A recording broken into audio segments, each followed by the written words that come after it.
in Barnet. They suffered stab wounds in the attack and are now being looked after in hospital. We need to make sure that when people carry out these activities, they feel the full force of the law. People think they can get away with this. The person who firebombed a few weeks ago is out on bail. That's not full force of the law. This crisis, it's a crisis for all of us. It's not enough to simply say we stand with Jewish communities. Of course we do, but we must show it and act it. And the responsibility lies with each and every one of us, because it is our fight too. Let's stop importing people from countries where anti-Semitism is the norm. And if our London Mayor, Sadiq Khan, in his infinite wisdom and belief in diversity, thinks that's the sort of diverse view that it's OK to have on the streets of London and the police don't get involved, don't be shocked, and don't you bloody dare claim to be shocked or upset or care about Jewish people being stabbed on the streets of our capital city in broad daylight. This is on you. You keep getting proven right every single time. Jews are not safe in this country. Well, absolutely. No one can be surprised or feeling shocked that this happened. No Jew certainly is. I mean, we had Zach Polanski last week saying this was just a perceived threat. Well, we can see this isn't any perception. This is real. This is happening on the streets. This isn't just an anti-Semitic terror attack. This is an attack on Britain, on the Western liberal democracy and values. The first politician that uses the word shocking, I might just go and throttle him, because this is anything but shocking. It's the most expected thing is almost overdue, if you ask me. Because, I mean, I just left Israel last week. I thought it would be the last time we were woken up by explosions, but clearly not. The Jewish community is our community, and their safety is our safety. And we have to make it absolutely clear, robust, strong leadership, and this has to stop. Because otherwise, it's going to be, it's almost being normalised, and it's terrifying, and we're sick of it. Our plan is a complete step change in how we protect communities, moving from piecemeal responses to a sustained nationwide effort, one that ensures that people across the United Kingdom, across the UK, on DAB+, on your smart speaker, on your smart TV, and on your side. This is Talk.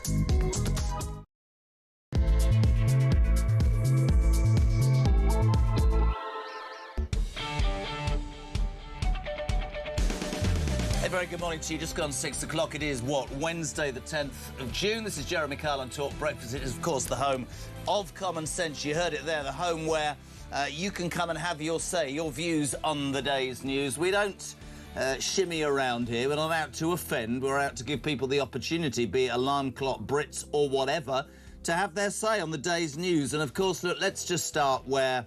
I mean, we finished the show yesterday at 10 o'clock when this horror story from Belfast was kicking off. I listened intently. Julia covered it, Ian covered it, Kevin covered it. It's been and is on the front of every single newspaper and at the forefront, quite rightly, of every single news outlet. The Times nails it. A refugee charged with medieval knife attack. The images are revolting. We would never play it. I made myself sit and watch the footage, and I have to tell you, probably for the first time in ages, not only sick to the stomach, but worried, not going to lie, worried about the future of this country, worried about my kids and my grandkids, and I never really felt like that. But, you know, I understand, and I'll be totally honest to you, gang, there's a responsibility with doing this job, and the first thing I want to say is that a 30-year-old Sudanese man is due to appear in court today charged with attempted murder, so we can't get involved in too much, but we can certainly respond to the anger that has rightly fuelled a response.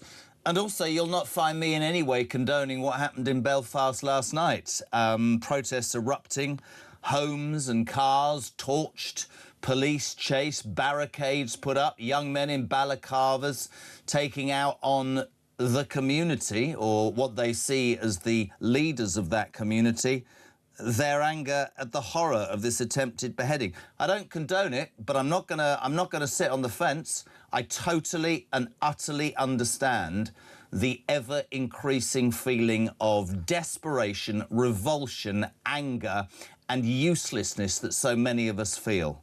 If you think this is 2026, and you just look at every single newspaper today of a man sat astride, just somebody who was there, stabbing him, attempting to behead him. How do you explain that in a civilised society? And then, of course, I heard it straight away.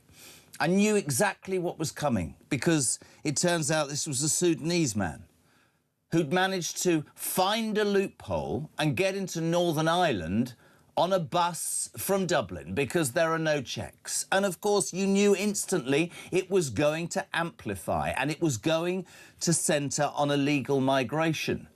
Nigel Farage, yesterday afternoon, I think actually late yesterday morning, said it is really important that the British public are told who this man is and where this man is from. He was accused of stoking the fire.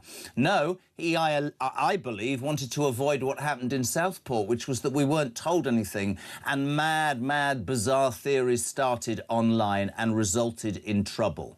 This man got into the country in the wrong way, and it begs the question, and I'm not shying away from this. I listened to an interview from a refugee charity who said, and I quote, "Don't allow this one isolated incident to upset the wonderful work that all these fantastic people do that come to our countries and bring so much." Try telling that to the teen girl who was yesterday raped by 4 Afghan nationals, including a 16-year-old boy, when they'd enticed her on a bus from Somerset to Bristol, plied her with drugs, got her drunk and raped her repeatedly and filmed it. Try telling that to the girl on the beach in Southampton, raped and attacked by 2 men, 2 years ago, who got off because apparently they'd get into trouble if they went home. I've had stand-up arguments. I'm not going to name this person. She looked me full square in the face 2 weeks ago and said, "White men rape women, white men stab people." Yes, they do.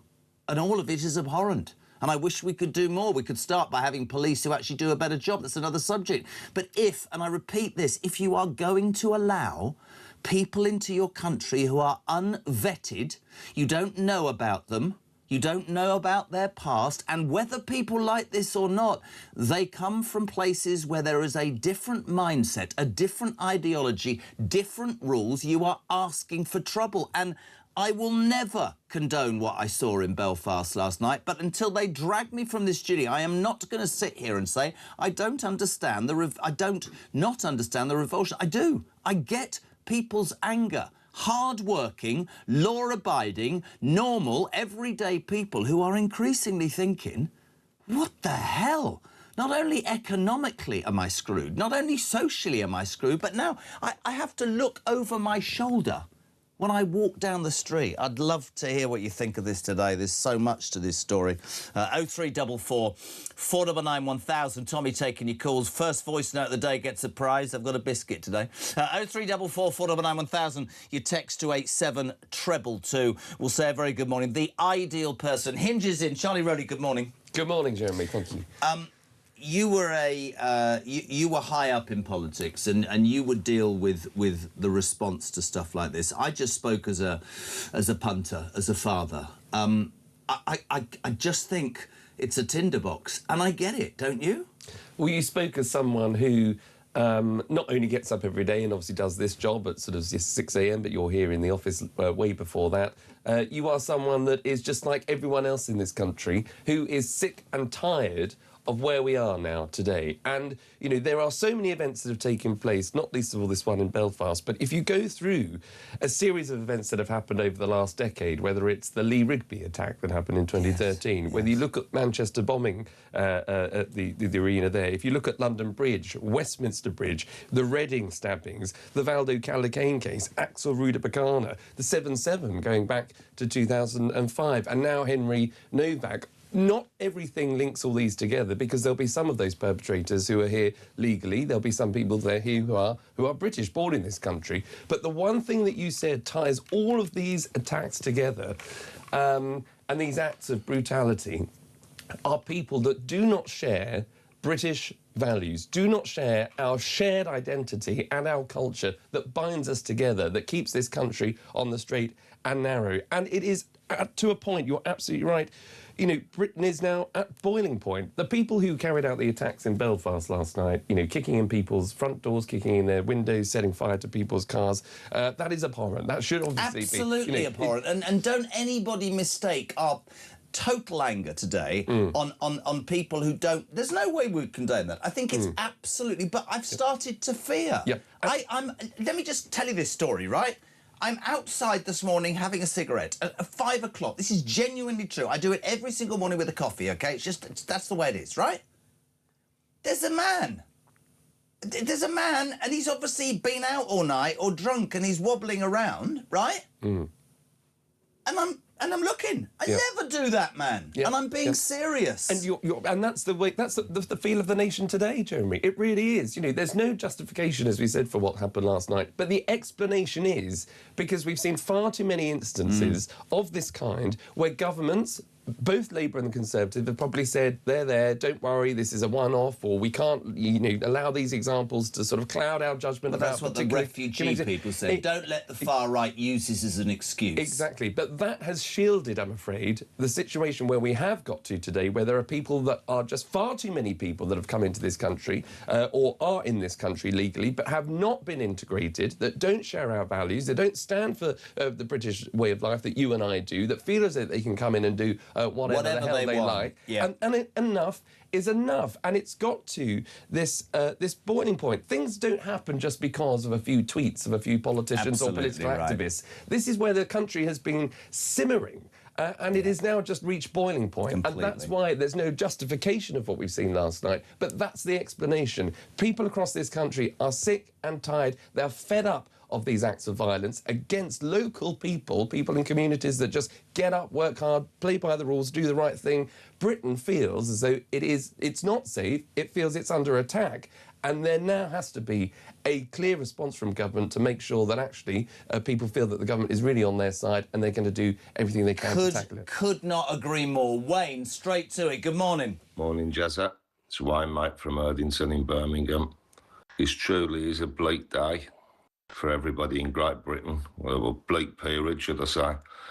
We've had successive governments forcing these migrants upon our communities, destroying the fabric of our very being. Nobody asked for it, mate. Nobody's asked for any of this. To be honest, we should declare a state of emergency, and we shouldn't let one single boat, one single migrant set foot on those shores when this government clearly can't protect its citizens from being robbed, raped and murdered. Keep up the good work, Jezza. Ta-ra, mate. And for people who... And I know you, Alarm Clock Brits, you're brilliant. I totally get where Wayne is, right? I've read this morning... I get all the Northern... We've got Northern Ireland politicians, we've got people on the ground, we've got an amazing show lined up. I get the people, right? I get the people who say... Quite rightly, that is not the way to respond. But those very people in Northern Ireland last night are saying, how the bloody hell do you want us to respond? Because nobody has done anything. Because we hide behind this mask of, let's not upset these people. Let's have it out. Let's just, if this is the last ever show I do, let's be honest, right?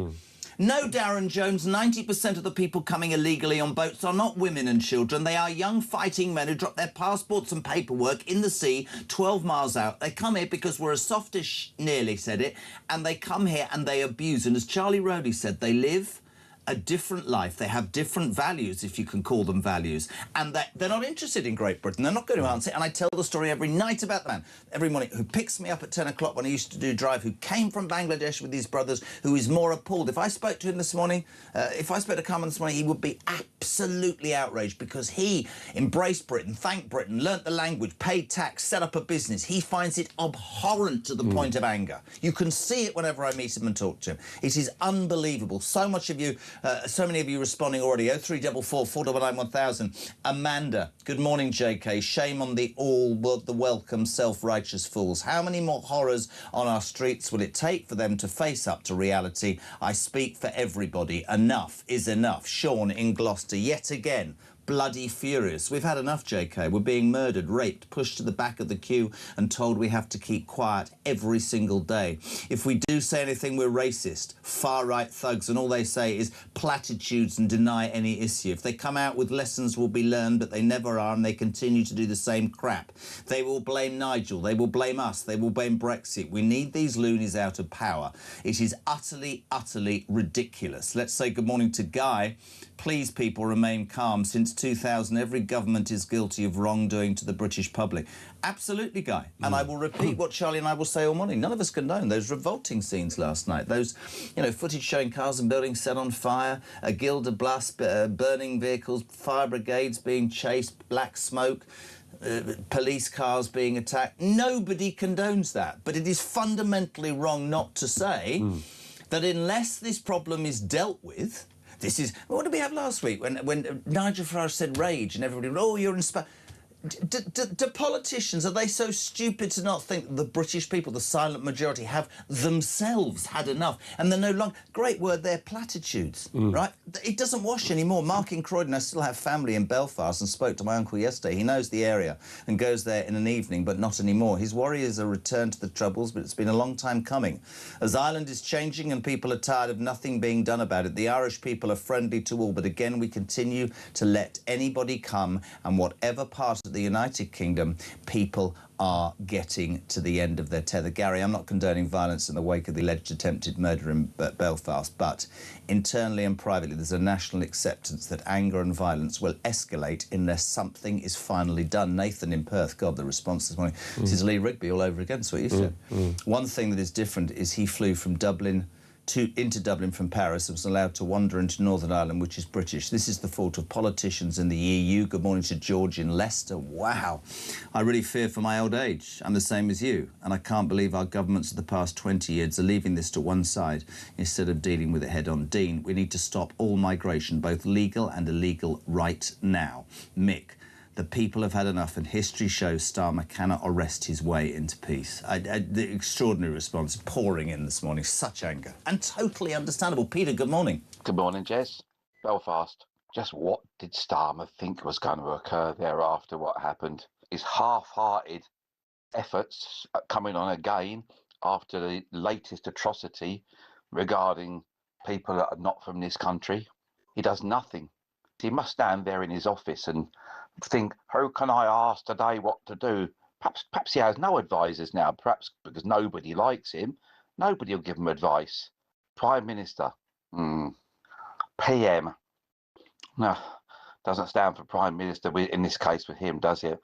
Did he want that to happen last night? Plays right into his hands, doesn't it? Can do this now, can do that, hide, mask, other things with it. The man is an absolute...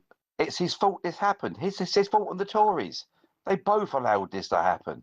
They both allowed this to happen. It's on their heads. Couldn't agree more.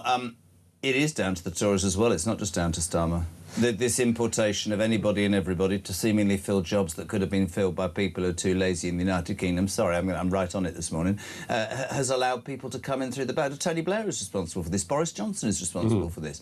There's been a sort of, let's turn a blind eye to the reality of the situation. I just can't. And Henry Novak's murder last week was bad enough. It's awful. And you're right to mention the Manchester bombings and Lee Rigby and Callaghan. We had Emma Webber, Barnaby's mother, on yesterday, but somehow, in what I still hoped was a civilised society, to see a man... I'm not trying to upset you, by the way, gang, if you haven't seen it. Don't watch it. My wife refused to watch it.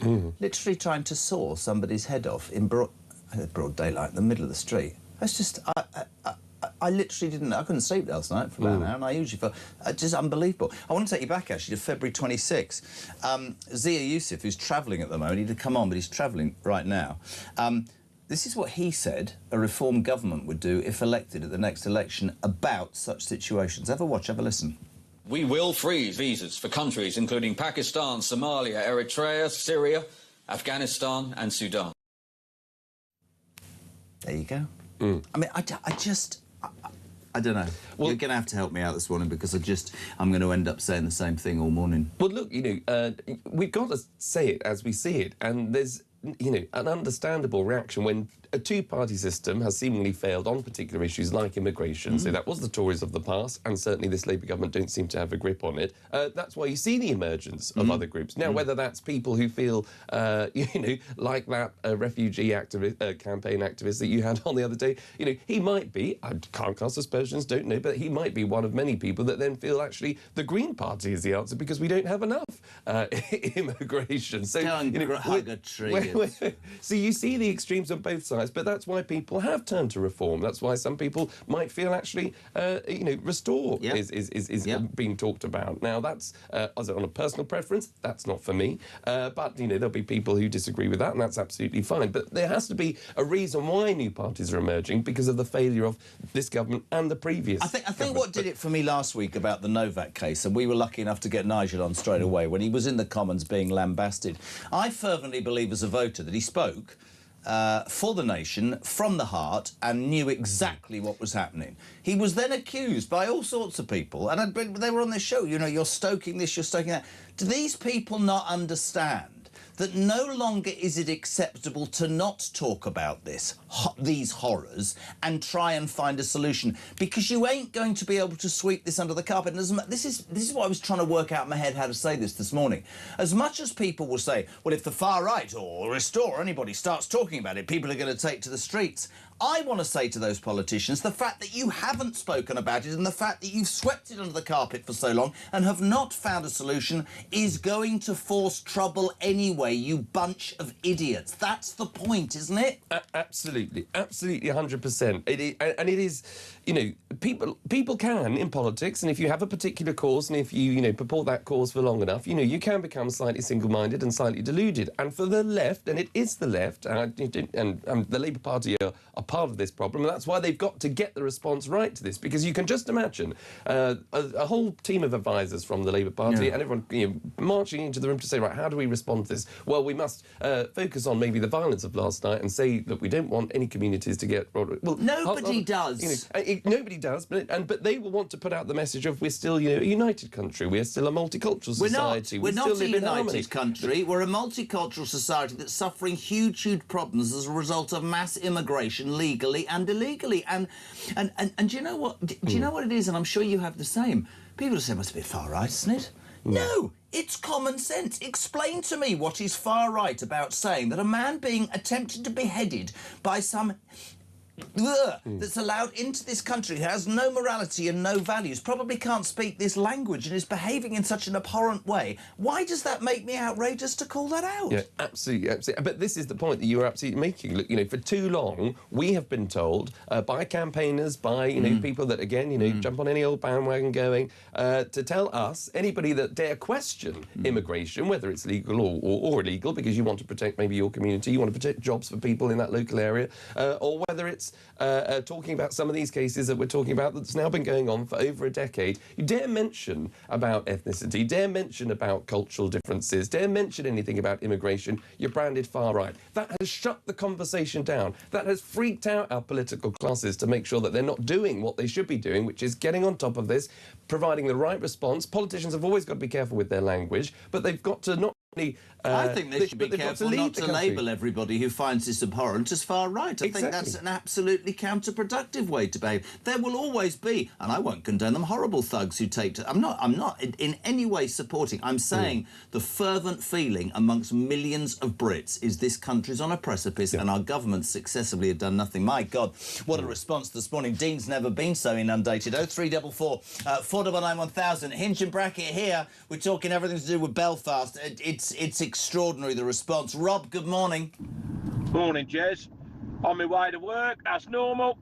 Listening to you talk about the thing that happened in Belfast last night, all the unrest. Well, yes, rightly, you shouldn't condone what happened. What else have people got to do? They're not listening. The political class are not listening. These people who are coming over here illegally, they're rapists, terrorists. They're coming over here. It's literally like putting a wolf in a sheep field. You are giving them a target-rich environment. You haven't vetted them. You've done nothing. All you've done is dump them in a place where they can wreak havoc. Where they come from, guess what? There's no law. If they can do literally whatever they like. They come over here, there's lawyers, of course, taxpayer funded. They get a nice cushy home, running water, Sky TV, gym memberships, bus passes. They can literally go where they want and create havoc. And when they do, the people that foisted them upon us, guess what? They say, don't get upset. Don't do anything. Don't go out and cause unrest. Well, I'll tell you what, mate. Stop reaping, then you might not have to sow it, because this country is absolutely on the edge. They cannot take much more of people getting stabbed, raped, blown up, you name it. You foisted it upon us for the last 25, 30 years, ever since Blair said, I'm going to rub your noses in it. Well, guess what? What goes round comes round. And I think the political class have got a very, very, very big smack on the nose coming.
Varlic Halakane was a 32-year-old black man. He murdered 3 white people. Not once in any part of the conversation or reporting was there any racial profiling or even the question raised. I don't want to drag this boy onto the issues, not onto Henry, and that is something that the family have asked for. 35 years I've been doing this. I've never seen a moment when most of mainstream media and most of mainstream politics was more out of touch with the country than over this issue. Quite extraordinary.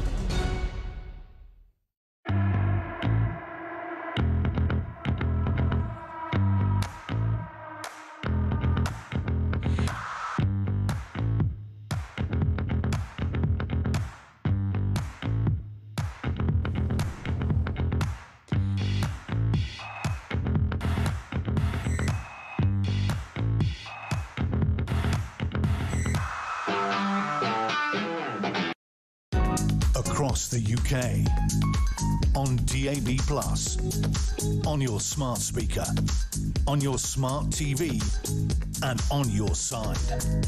This is Talk.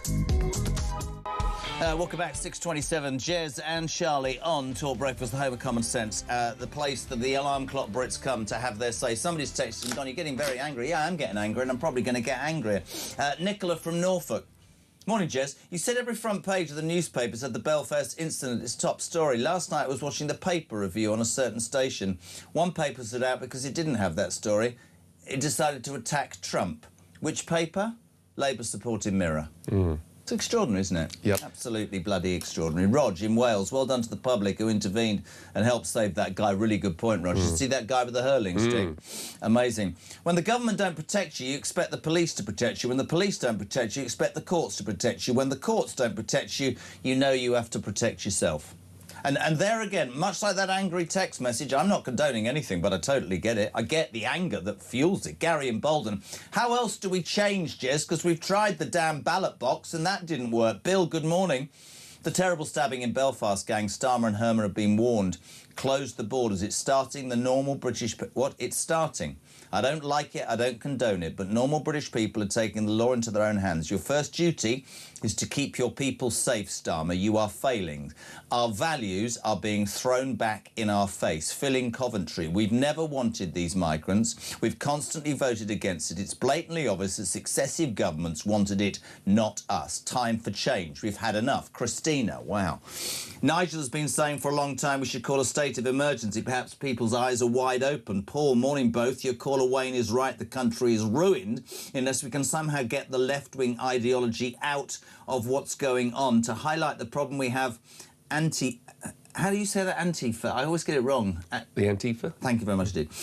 There yesterday in Belfast saying, get the right wing out and immigrants are welcome here. Yeah, I mean, absolutely. It drives me mad. Sarah, people have never texting for decades. We've voted for less migration. Look what they've done. Voting doesn't work. We've had peaceful protests. They call us far right. That doesn't work. What the hell are we supposed to do? I'm past just the point of caring what people do to get the people who we pay to listen to us. Personally, I'd rather we went on a national strike, but that's not me. I will never condemn the insidious violence in our streets coming from the other side, but they don't care. What else are people supposed to think? It's so obvious, isn't it, Charlie? Yeah, and absolutely. And, you know, people are coming in, 10 a penny sort of with the same response, and that's the thing, because that is the feel of the nation, that is the mood of the nation, and it is for politicians. Isn't politics about feeling the mood of the nation? Get this from Kenny. This is a brilliant message. Tell me, if it were politicians and their families being targeted, what would happen?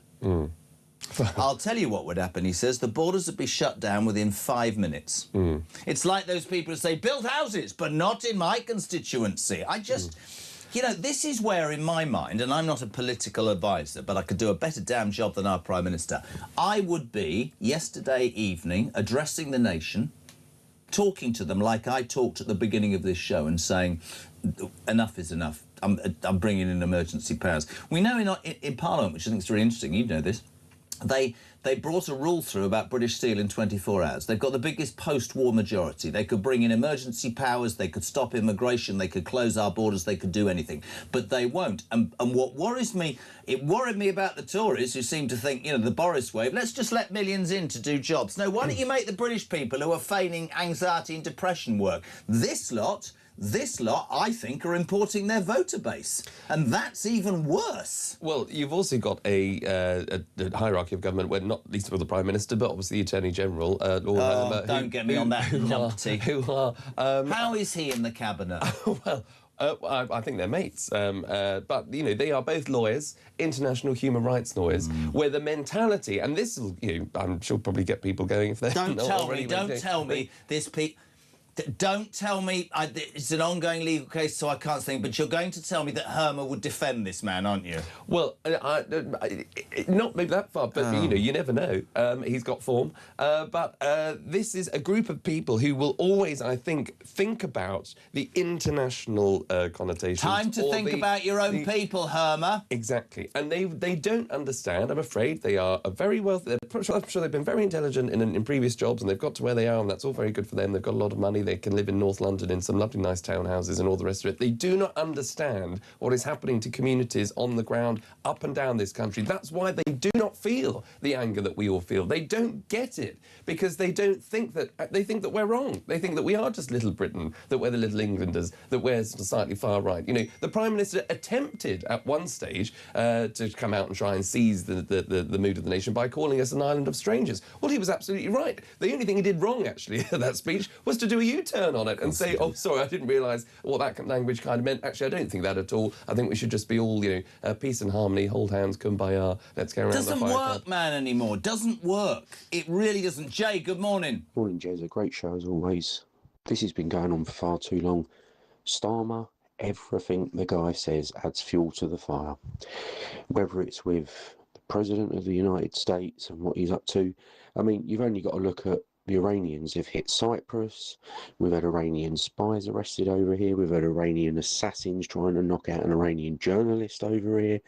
We've had them Iranian terrorists that were detained by the police that were going to attack a synagogue. The amount of Iranian-backed stuff like the ambulances that were blown up the Jewish... People are seeing this stuff on the daily. Then you've got to add all the rapes, you know, plus the hidden stuff. Then you've got to add all the violence, like Northern Ireland, like, you know, Henry Novak. People are starting to get to the point. There's loads of good people from overseas here. You know, the Filipinos, the Polish, the Lithuanians, there's loads. But enough's enough. He needs to stop the boats, put his foot down and say, OK, we're listening. I don't understand, and I haven't for a long time, trying to quell my anger. It's not going to be quelled, but I'm just trying to do it correctly. I don't understand why successive politicians do not understand what's going on in front of them. I also do not understand politicians who, if somebody dares to call it out, as Farage did last week, and others have, clearly, they get short shrift. I think there's a fear of acknowledging that this test, this multicultural test, has failed. I will stand full square behind anybody who comes to this country, is proud to live in this country, learns its language, adopts its values and provides. And, but just plays the part. I am no longer being able to support, well, not that I have, in any which way, people coming to this country to fleece us with no values, no morality, to attack our children or our women or our society in general, to set up their own enclaves, to have their own courts. It's absolutely dreadful. I've never known response like this, by the way.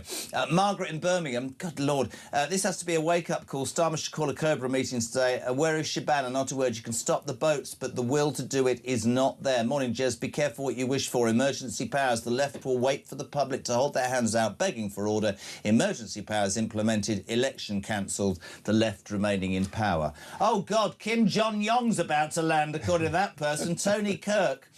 Ben seems shocked and insulted by the phrase alien culture. This is Hilary Benn, the Northern Ireland Secretary. Of course he feels that. Starmer and the Labour Party see the British culture and values as alien and far right. They are disgraceful. That's true about Hilary Benn. Yeah, absolutely, yeah. He looked totally terrified that anybody would say, there's an alien culture here. Yeah, absolutely. But, you know, that is an American imported sort of phrase, and it's absolutely right. But again, the response to that was just to sort of dismiss it and say, no, I don't know quite what you mean there, and actually maybe you want to tailor your language. No, it's saying it as it is. It's as plain as the day that there are people in this country that want to do us down, that want to harm us, that have this warped mentality, that are anti-British and are able, as that brilliant caller that you had on before, feels as though that there is no law in this country. They do what they want. Whether it's going to attack someone, you can let's not even start about the pathetic excuses that human rights lawyers allow these rapists and murderers and thugs to get away with. It's unbelievable. Morning, Jess. What happened here in Belfast is the consequence of politicians not listening. They now have to own it, says Baz. Completely. God, the bloody hell, I can't keep up. There's nothing like fuel to the fire. Rachel Reeves is now on about giving us another tax hike for our defence strategy. Where's our king in all of this? Listen, Trevor Johnson, I've told you repeatedly, the king, it's a constitutional monarchy, but I will say one thing. I will say one thing. And I'll repeat it all day, and so will Charlie. We don't condone what happened, but we do understand how frustrated and angry people are getting. And this is not going to go away. This is not. Don't think, Starmer, for 1 minute you are going to win by saying, oh, that's a bunch of far-right thugs. Because you know I still have a theory on Southport, don't you? I supported Nigel yesterday when he called for transparency on where this person was from. This is because this wasn't to stir up trouble. This was very simply this. You remember when Ruda Bacana, that terrible attack in Southport, it circulated on social media that it was an illegal migrant and people were getting more and more angry. The government knew it wasn't. It was a kid from Wales, black kid from Wales who was an ex-choir boy who'd gone wrong, right? Totally wrong. But they didn't release that information, if you remember. There were riots. He then jumped up, Starmer, said everybody's far right, arrested, imprisoned and did whatever. Suddenly there were police and spaces in jail. Yesterday, Farage wanted, right, to say, who is this? Now, the left will say he did that to stir up trouble. No, it's the truth, isn't it? It's absolutely the truth of the British people. Jesus, the response. Charlie, good morning. Not you, another one. Morning, Charlie. This is Charlie, just about to set off for work to pay that 40 billion welfare bill. The reason this government keep on admitting these illegal migrants into the country is because they're all potential voters. That's what this is all about. Flood the country with voters, stay in power at any cost. This is what we got coming. This is our future if we don't put our foot down. Saying that, not very good move with all the Irish rioting last night. Don't agree with that. But I can understand their fury because nothing's being done. Little girls are being abducted and people are being attacked with knives randomly, and there's more to come. Stay safe, everyone. Over and out.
across the UK, on DAB+, on your smart speaker, on your smart TV, and on your side.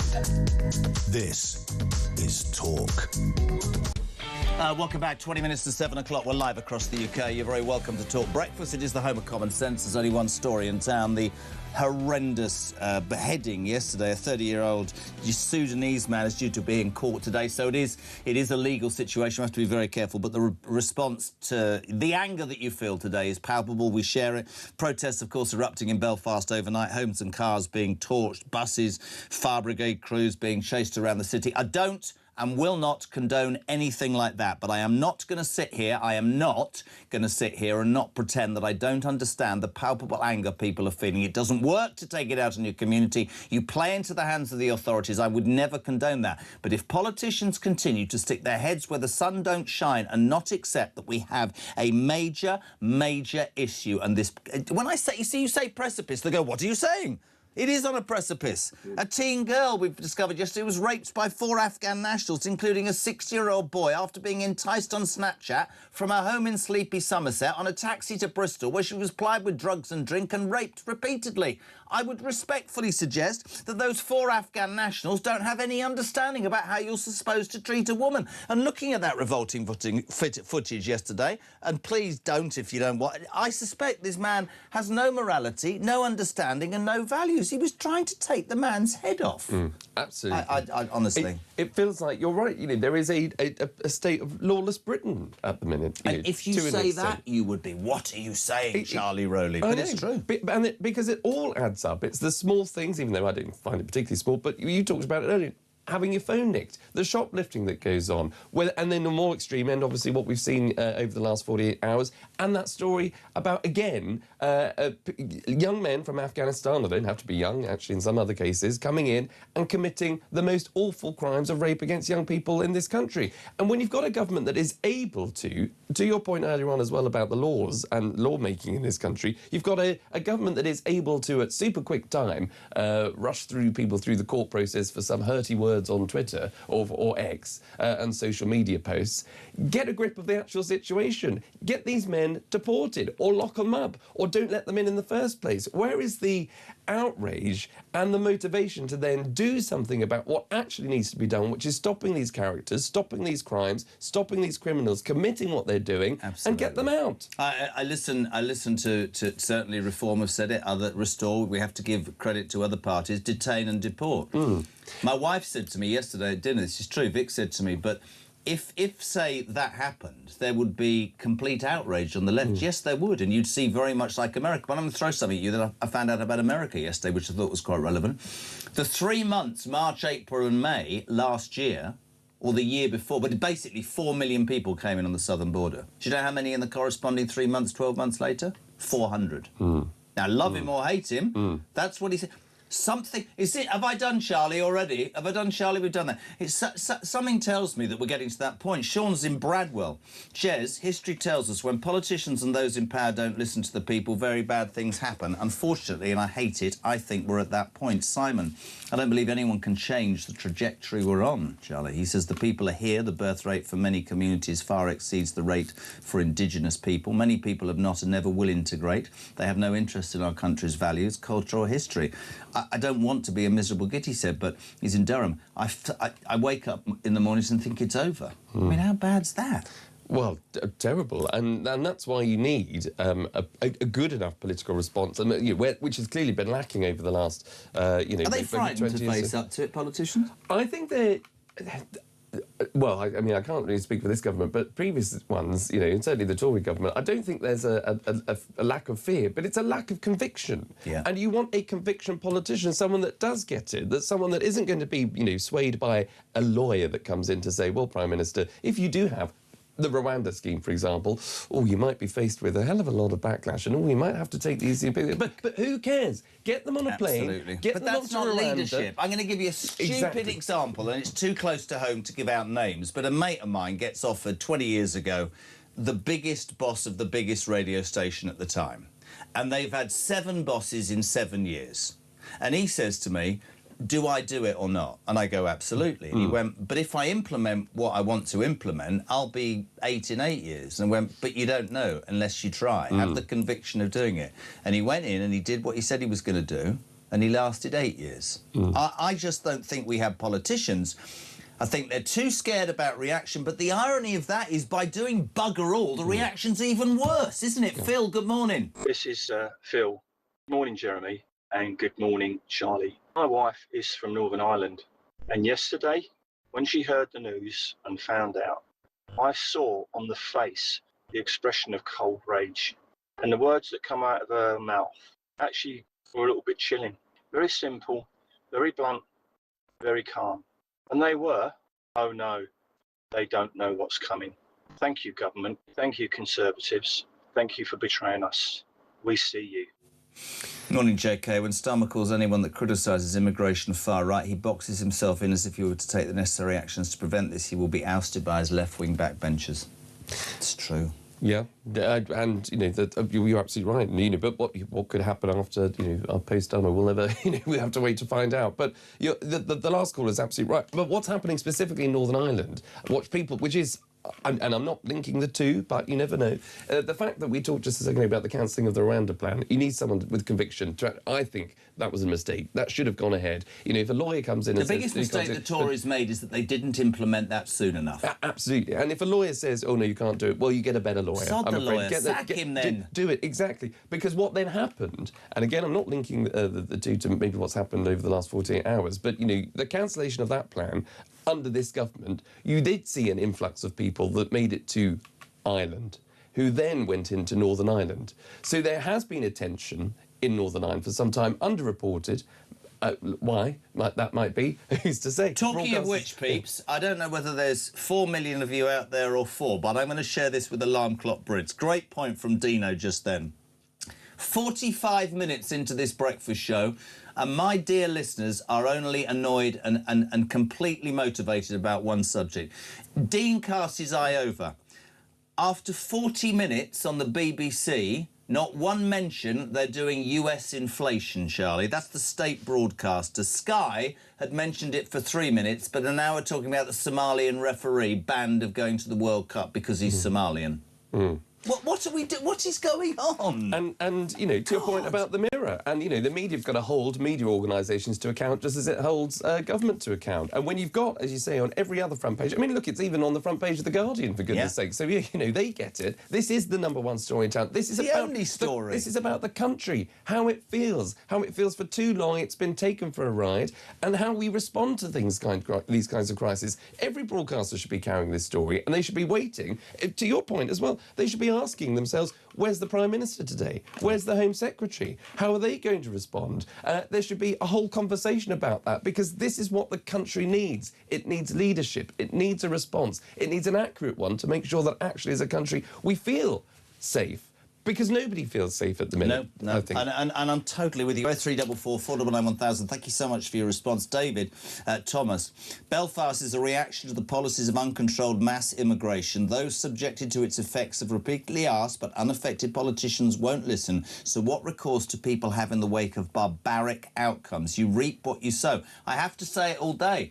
We do not in any way condone those scenes on the streets of Belfast last night. Cars and buildings set on fire, Gilda buses burning, people being chased, some families forced to flee their homes. I don't condone any of that, but I will not, until they remove me from here, not tell you the truth, which is governments successively have done nothing, and people's frustration is boiling over. Trevor Johnson's been coming for a long time. We don't want it, but we are on the brink of something. He says if that happens, no one will be looking after us. There could be martial law. I think he's going over the top a bit, but I get where he's coming from. Alan's in Cambodia. Lucky you. It's disgusting to see this all going on in Great Britain. It's not so Great Britain anymore. That's why we moved away from all the crap.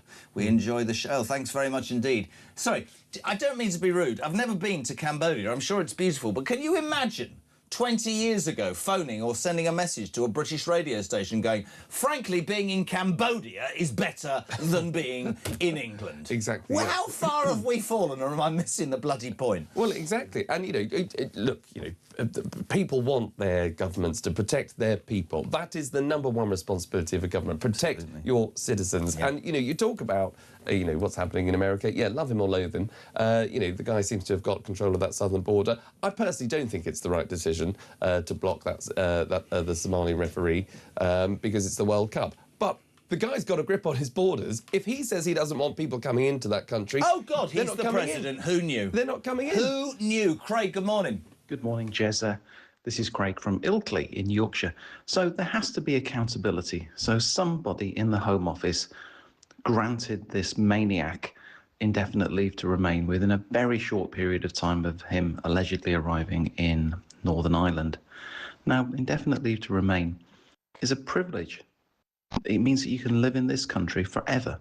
You don't have to assume citizenship, but you can stay here forever. It opens up the benefit system to you. It means you can't be deported. You're here, and that's it.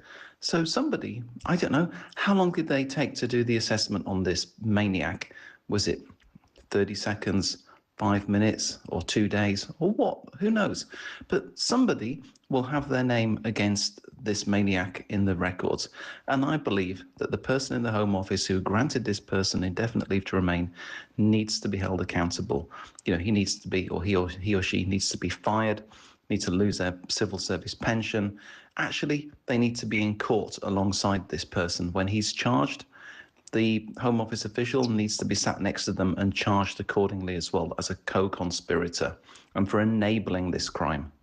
There needs to be accountability. Interesting text from my mate Rob. He said, I spoke to a friend of mine yesterday who's giving his job up, putting illegals into HMOs. He says he can't cope anymore with packing these mean, ungrateful people into underfunded areas where local people are struggling to pay to get homes. They pay them to make the houses very nice. They pay way over the top guaranteed rents, but only for illegals, not the indigenous population. He says the local people know what they're doing and he can't handle it anymore. He says people don't want houses full of people who don't speak English and don't know how to behave living next door to his young children. He says they damage everything, they moan, whatever they get, they want more. They always brag about emptying hotels. What happens next is far worse. It's poor people who get them as neighbours that are prepared. It's sickening. I'm so with him. And if you said that, another interesting point from Rob actually says, he says, I don't condone it either. The people forced to flee their homes last night, these were HMOs that were attacked by that mob in Belfast. Houses of multiple occupation. I would like to make the point, and I will make the point, irrespective of whether people like it or not. There are many people who have come to this country, as I've said already this hour, who've embraced Britain, learnt the language, built a business, and I respect them enormously. But we have to have this debate, and this debate is that this country is... Do you remember somebody said flooded and all the leftists went nuts? It has been flooded by people who share not our values, our beliefs, our language, our... anything. And whether it's raping girls or trying to behead people just in the middle of the street, whatever it is, that is not the way we do things. So get them out. Absolutely, absolutely. And let's get a grip of this because, the left will tell us if anybody wants to call. I'm sure they... yeah, come on, left. Tell me all these people are escaping war-torn Sudan. Sorry, I'm jumping in. You're escaping war-torn Sudan and you think it's OK to come here and try and behead somebody. I don't want you in my country. Exactly. And the left will tell you that actually the people that apply for indefinite leave to remain or people that apply for asylum, over 90% of the cases are approved. So therefore there must be an issue in those countries. Well, do you know what? I'm sure there are issues in those countries, but that doesn't actually mean that you can come to Britain and we can solve all the world's problems. And I think we just need to be absolutely clear about people coming to France, whether that's through a small boat or through other means. You can settle in France. The UK has a responsibility. Of course, we are just taken advantage of now. Yeah. And I could be totally ignorant, and I'm very happy to be someone to stand correct. But I have absolutely no reason or understanding why we should be helping people from Somalia or Sudan. What is our connection there? There are nearer countries. This is this neighbouring ideology countries. that we have to have always done the right thing by everybody else. But the reason that we're at a tipping point is it is now to the detriment, not just the economic detriment, but the safety of British people. Absolutely. Jez, you and Talk do not obviously naturally condone the violent reaction, but listening to the calls and the text, it sounds like everyone else does, says Sarah. Gurdeep says Starmer is hoping that widespread unrest breaks out, as it will be his reason to declare martial law and his job will be safe. Jesus Christ. Oh, my God, I can't even begin to think that. This is very interesting from Lisa.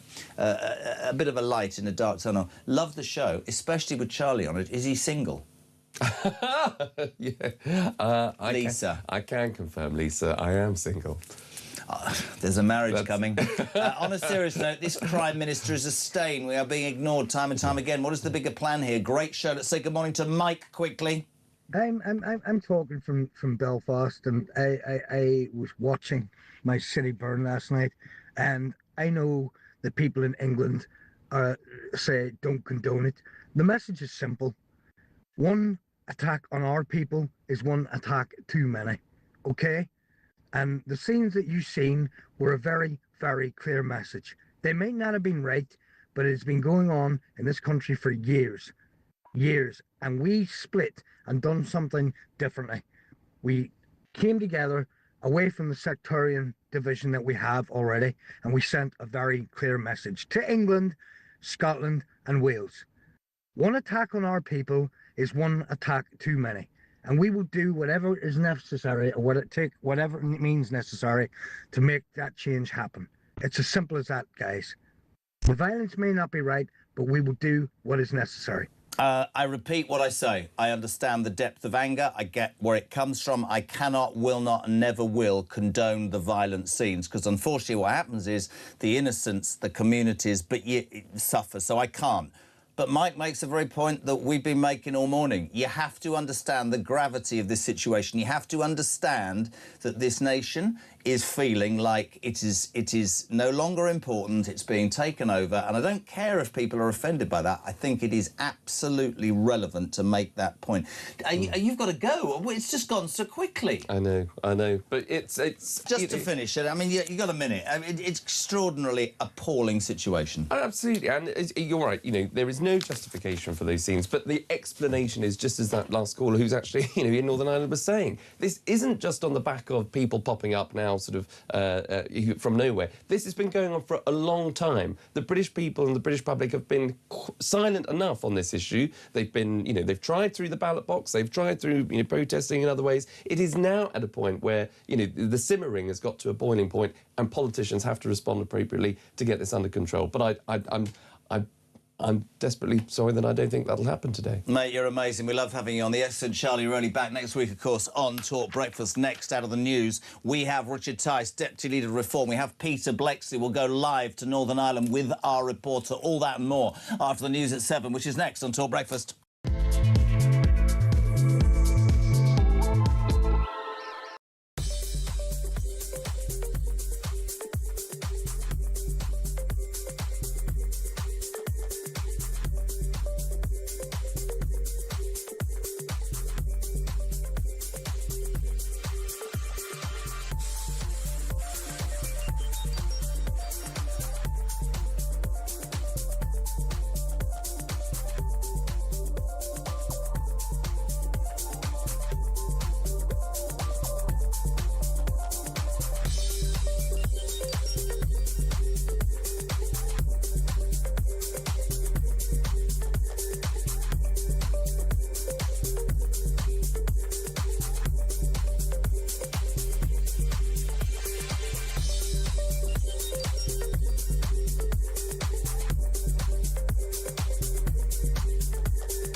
Current affairs, international news, letting criminals off while sending...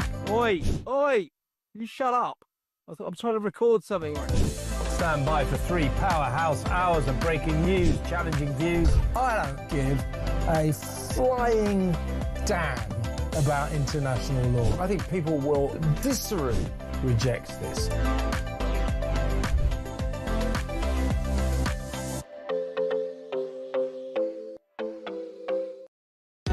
Across the UK, on DAB+, on your smart speaker, on your smart TV, and on your side. This is Talk.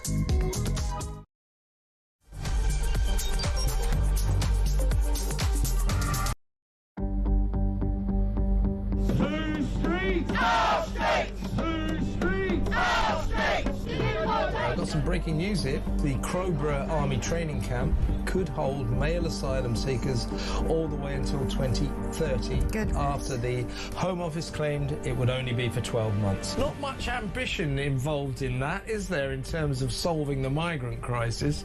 Absolutely, and the way that the Labour government gaslit the public when the migrants were first moved in there, saying, you know, you guys are absolutely being mad. Crowborough is a quiet, leafy town in East Sussex. These people, you can see, have been pushed to their absolute limit. They're not the types that you usually see protesting about this sort of thing. But that town has been absolutely desecrated. You're ruining the country. Get Keir Starmer out. Look, England flags. You're useless. Labour Party's useless. I love our country. And one of the things about our country is good manners. Not very British. What Labour advisor thought she wasn't going to be heckled at a petrol station in Leeds? Do these politicians actually ever get out and understand what it's like for real working class people? I thought it was British to exercise a right to free speech. That's what Keith Stalin told Trump. That's what White Van Man was exercising yesterday to Richard III. Oh yes, I remember. We're not really allowed our right to free speech in case we criticise the government.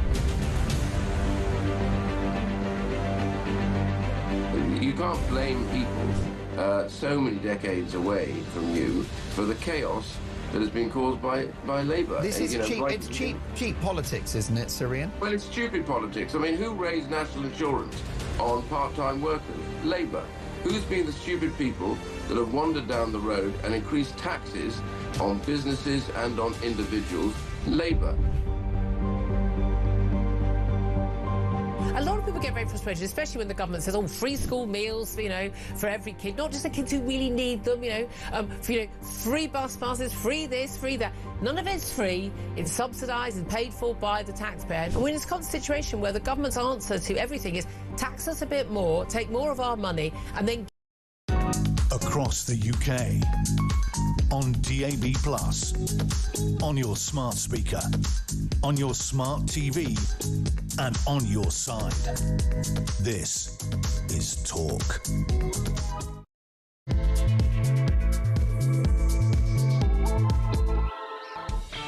Welcome back or welcome along. You would talk, of course, the home of common sense, where your views on the day's news are welcome. There's only one news story in town. It is that horrific attempted murder, the beheading by this refugee. He has been charged overnight. It is important for those reasons that we only approach that in a simple way. But I have to be honest with you, I've never, ever, ever in my 4 years here seen response like this. The anger is palpable, and I will start this hour as I started the last hour. Nobody on this station or in any media outlet can in any way condone those protests that took part in Belfast, certainly last night and across England. Footage of cars and buildings on fire, buses being attacked, fire brigade crews out across the city, but police cars being ram-raided and people being forced to flee their homes, in brackets HMOs. None of that is condonable in any which way. Make that point, tick the box. But let me tell you, this has gone on too long. And I know from the response today that the feeling is just simmering anger, revulsion and disgust. And it is high time high time we were able to have a discussion that mass immigration has destroyed so much, and we are allowing unvetted young men, no, they're not coming from war-torn countries with their wives and children before the left start that at me. They are coming into this country. They do not share our values or our language or our morality. And whether it's girls, what was it we heard yesterday? A teen girl raped by 4 Afghan nationals, including a 16-year-old boy. That was in Bristol. Whether it's that, or whether it's seeing a man attempting to behead another man in the middle of the street. If you allow unvetted people into a country that they have no respect for, that they're coming just to take advantage, they don't learn the language, I am sick to death of being told that anybody who stands up and says that is far right. It is common sense and nothing more. I don't know how many people contacted this show in the first hour, but there was one voice note that stood out. And before Richard Tice, wherever you are, just pin back your logos. This was Rob. Morning, Jez. On my way to work, that's normal. Listening to you talk about the thing that happened in Belfast last night, all the unrest. Well, yes, rightly, you shouldn't condone what happened. What else have people got to do? They're not listening. The political class are not listening. These people who are coming over here illegally, they're rapists, terrorists. They're coming over here. It's literally like putting a wolf in a sheep field. You are giving them a target-rich environment. You haven't vetted them. You've done nothing. All you've done is dump them in a place where they can wreak havoc. Where they come from, guess what? There's no law. If they can do literally whatever they like. They come over here, there's lawyers, of course, taxpayer funded, they get a nice cushy home, running water, Sky TV, gym memberships, bus passes. They can literally go where they want and create havoc. And when they do, the people that foisted them upon us, guess what? They say, don't get upset, don't do anything, don't go out and cause unrest. Well, I'll tell you what, mate, stop reaping, then you might not have to sow it, because this country is absolutely on the edge. They cannot take much more of people getting stabbed, raped, blown up, you name it. You foisted it upon us for the last 25, 30 years, ever since Blair said, I'm going to rub your noses in it. Well, guess what? What goes round comes round. And I think the political class have got a very, very, very big smack on the nose coming. 6 minutes past 7. We'll say a very good morning to the Deputy Leader of Reform UK and the MP for Boston and Skegness. Good mate of mine, Richard Tice. Good morning.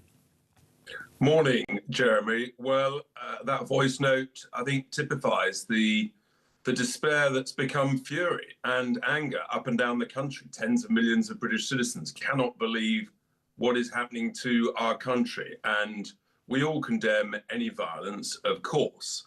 But in the Commons yesterday, I think it was Jim Allister referred to an alien culture that has arrived on our shores. And the Secretary of State, Hilary Benn, was confused and said, what do you mean by an alien culture? To which I shouted out, beheading is alien. You know, we don't do beheadings in this country, for heaven's sake. I mean, but that's what it's come to. That video footage was about the most distressing thing that anybody could ever see. Yeah. Horror after horror. You thought it was bad enough after the Henry Novak horrific footage last week. This week, you know, what's next week? And I genuinely, I don't know where this goes, but frankly, at some point, someone in the government needs to show some accountability. Well, where's Mahmood? Where's Starmer addressing the nation, Richard? I've sort of... Maybe he could address the nation at PMQs today, and maybe he could just resign. Do you know, the thing that does it, and I want to have this conversation with you because you know you did it. There are rules to broadcasting, and I will start this hour as I started every single link in the last hour. No, of course I don't condone any violence. I think it's fundamentally wrong to turn onto your own community, and it plays into the hands of the politicians who make no attempt to find a solution to a problem. But this has been going on for years, as Charlie Roddy put so well earlier. This isn't last night in Belfast. This is Lee Regby. This is the Manchester bombings. This is Valdo Calacane. This is the Southport murders. This is Henry Novak. This is repeated governments who have allowed unvetted people into this country who do not share our values or our morality. They do not live by our laws. They don't learn our language. And you hide behind this left ideology that says, oh, we've got to be nice to the world. What I can absolutely tell you, and you've been telling me this for years and you were dead right, is, I mean, you used the word fury when you came on. Oh, my God. How can you say that without inciting people? It's beyond fury. There is a boiling point being reached, and it is wrong, I think, when you talk about this for politicians on the other side to say, well, you're fueling it. No, nobody's fueling it, mate. It's there. And if you stick your head in your arse for much longer, I dread to think what the circumstances are. That's not me condoning the violence. That's me saying, for Christ's sake, all of you, listen to the people, because the people have had enough, Richard. They really have. If they're not taxed to high heaven or legally screwed to high heaven, they see this happening in their communities, and nobody with a brain cell who cares about their family is going to do anything than be scared. I was out the front today on the way in, and this sort of man approached me. I looked over my shoulder. I would never do that, man. I'm 60 years of age. This country is... I don't know why or how politicians think they're going to get away with this, but something genuinely needs to be done, and it can no longer be excused by saying, well, if Farage says people are furious, or Farage says that he feels rage, that this encourages people to take to the streets. I don't condone it, but I totally get it, don't you? Well, the way that people should express their fear is at the ballot box. Well, they've tried that, and mass immigration's continued for 20 years. But that, Jeremy, is why we've emerged. We are the disruptive political force. We've been leading the last 320 plus national polls. We smashed it in the local elections just a few weeks ago, absolutely smashed it. And if there was a general election tomorrow, we would smash that too. And I think that rising fury has got to be channeled through the ballot box and say, we want change. We've had enough of the two uniparties that have done this to this country at every level. And it's all the things you mentioned, but it's more than that. It's the two-tier policing. It's the rising anti-Semitism. It's the week in, week out pro-Hamas marches up and down the country. It's the failure to ban the IRGC. The failure to ban the Muslim Brotherhood, and the failure to recognise the stupidity of mass, uncontrolled, low-skilled immigration, and you know the failure of policies like net zero that have made us all poor. All these things cumulatively have driven people to a sort of a boiling point within the cauldron, and that's what it feels like. And it's interesting for me that, I mean, quite rightly, we've got some Northern Irish politicians on the show this morning. Of course, you're going to call for calm in your community. I totally and utterly get that. But I keep going back to the same point, Richard. And you're right, reform have grown because of people's frustration. I just think that, you know, platitudes like, you know, we'll learn from this or we'll make differences. I mean, one of your party's main policies is to detain and deport. And I was sat around the dinner table with my wife last night. You haven't met V yet, you will. But she said to me, that needs to be done. But can you imagine what the left will do if Reform are elected and carry out, which I know they will, what they say they're going to do? But doesn't this country need something, some convicted person, a person with conviction, I should say, to actually say, I don't care if 45% of the country disagree. That's what's been voted for, and I'm going to bloody well do it. Well, that's where we are, and that's why that detain and deport policy is so popular and becoming actually ever more popular as people realise it's the only thing that that is going to work. And all of the illegals who have invaded our country in the last 6 or 7 years, and that'll send the lefties tonto, but that's essentially what happened. It's over 200,000 have illegally broken into our country. That's give or take 3 times the size of the British Army, who've illegally broken into our country, our shores. That is an invasion. And they're not doctors and engineers, these people. Too many of them, regrettably, have committed crimes of a variety of levels. Some of them absolutely heinous, as we saw on Monday night. And people are done with it. They're sick of it. They've had enough. I had a stand-up row with somebody some months ago who said to me, we're talking about that terrible incident in Southampton where the girl... I mean, did you hear the story overnight of the teen 16-year-old raped by 4 Afghan nationals, plied with drink and drugs, paid for in a taxi from Somerset, somewhere in Somerset to Bristol, where she was raped repeatedly, and one of the rapists was a 16-year-old boy? And you talk about, you know, we have to have that discussion about how people from other countries don't have the same values or skill set, whatever you want to call it, that we have in this country. But there's this fear, isn't there? There's this fear of calling this out. I just think that's dissipated, and I think that I don't and will never agree with people taking the law into their own hands. I can't and I wouldn't, but you do understand this sort of feeling amongst people that nobody's doing anything. Look at your party. You're saying, Zia said in February 26 we'll ban people from Sudan, amongst other countries. We'll impose bans on visas. That could be another 3 years in the waiting. When you looked at that, I mean, have you seen that horrific footage, or did you not bother to look? No, I mean, it's all horrific, Jeremy, and day after what do you day, think? Where do we go from here in the next 3 years, The real Richard? point is it's about courage, it's about conviction, Yeah.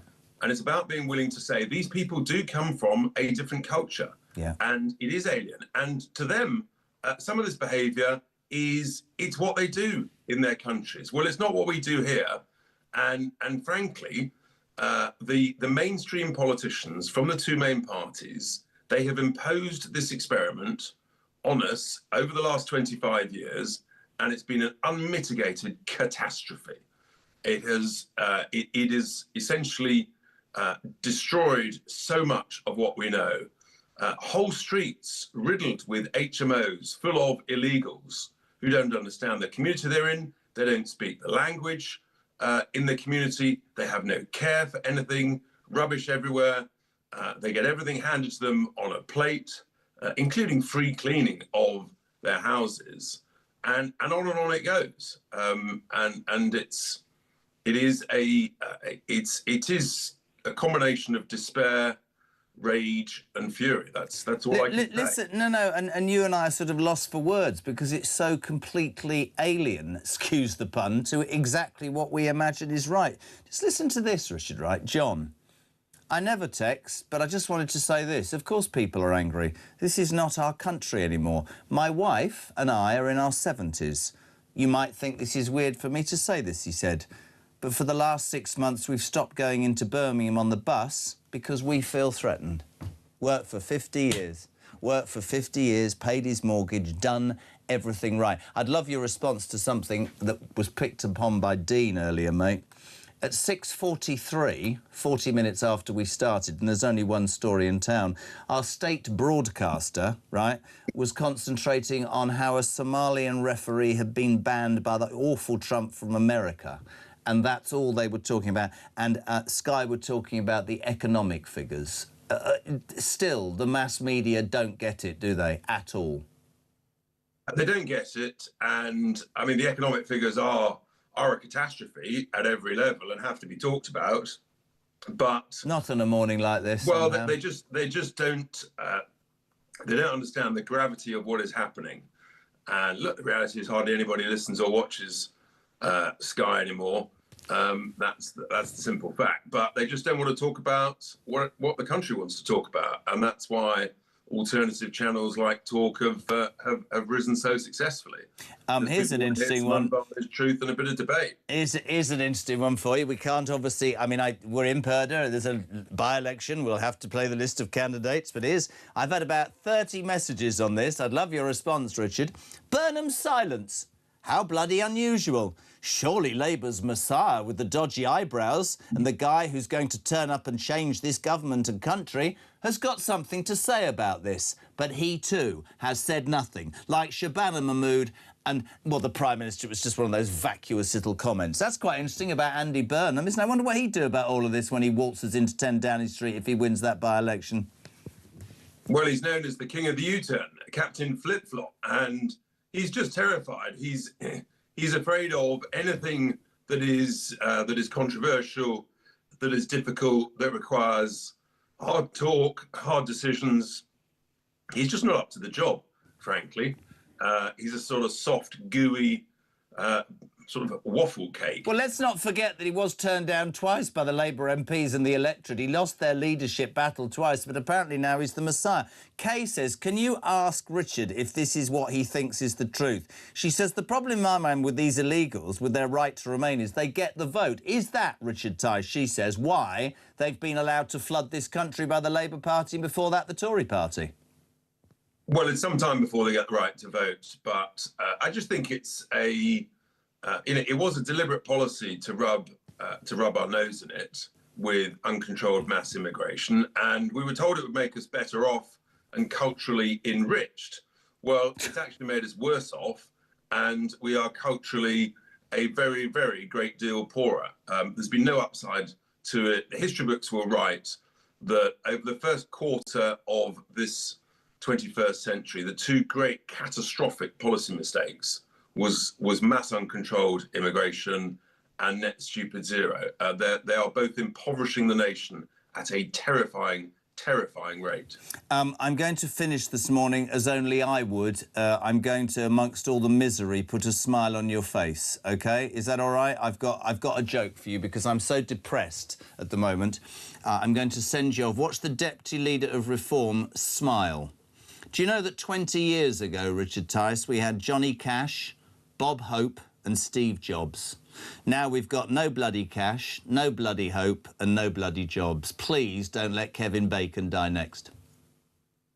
Yeah, it's... Smile, Tice, come on! Smile, man! It's good. It's true. But, you know, we're struggling today, Jeremy. We're struggling last week.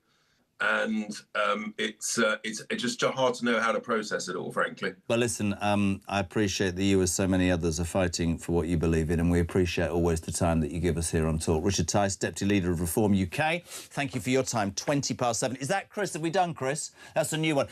We'll do your voice notes. So much response. If I haven't read your text out yet, we will, I promise you. 87222 is the text message. You can send a voice note, you can make a call, 0344 499 1000. Next, a man who will have plenty to say. Peter Blexley on Talk's coming up. Morning, Chris. Good morning, Jeremy. Chris from Belfast here. Listen, I've been living and working in England for the best part of 12 years now, and I still go back to Northern Ireland every now and again to visit family and the partner. People describe this protest as shocking, and to be honest, I am not shocked. And I'll tell you another thing. The current protest has the potential to continue for weeks. This weekend, if I was a betting man, we'll see it worsen. I've seen protests like this before, like when Belfast City Council voted to remove the Union flag from the building about a decade ago, and that protest went on for months. The cause of this lies squarely at the feet of the politicians who brazenly dismiss the concerns of the ordinary person and wrap it up as a hate-fueled far-right division tactic. It's the politicians like Naomi Long who are so out of touch from the general populace, who continually misidentify genuine, long-simmering anger to be nothing but primal hate. And the first step to bring about calm and begin the end of the violence at these protests is to simply recognise people are angry and why they're angry, acknowledge the anger is justified, and then to start taking some serious actions to address it. I don't agree with the method of protesting happening back at home at all. But Jeremy, this could have been prevented. It didn't have to get this far. Thanks for listening. Chris from Belfast. Could not agree more. And, you know, there are reports that there could be further disruption. I repeat, we don't condone it. But many people in Northern Ireland are saying that this is... the anger has crossed the religious divide. And let me tell you, when that happens, you're in real trouble. We touched upon the Makerfield by-election, which is, of course, the 18th of June. Andy Burnham attempting to return to Parliament. His mate stood aside. He could win a return, get rid of Starmer and be our next Prime Minister. So it's only right and proper, as we do the job properly, to list, ladies and gentlemen, in a public service announcement, these are your Makerfield by-election candidates. Jake Austin stands for the Liberal Democrats. Count Binface for his own party, Count Binface Party. Andy Burnham, of course, the Labour Party. Dan Clark, the Libertarian Party. John Dyer for the Independents. Ed Gemmell, the Climate Party. Paul Gould, the Independent. Alan Howling, Lord Hope, the official monster raving loony party. Robert Kenyon, Reform UK. Robert Pownall, Protect the Wild. Rebecca Shepherd, Restore Britain. Sarah Wakefield, the Green Party. Peter Ward, Rejoin the EU. And Michael Winstanley, the Conservative Party. That's your list of candidates.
I'm angry, Julia. The family are angry. Everybody who has seen that video or even heard the story understandably will be angry.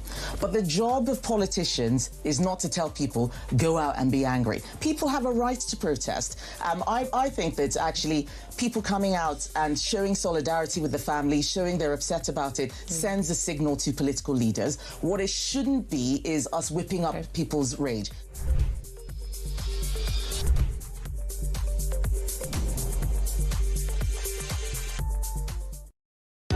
Across the UK, on DAB+, on your smart speaker, on your smart TV, and on your side. This is Talk.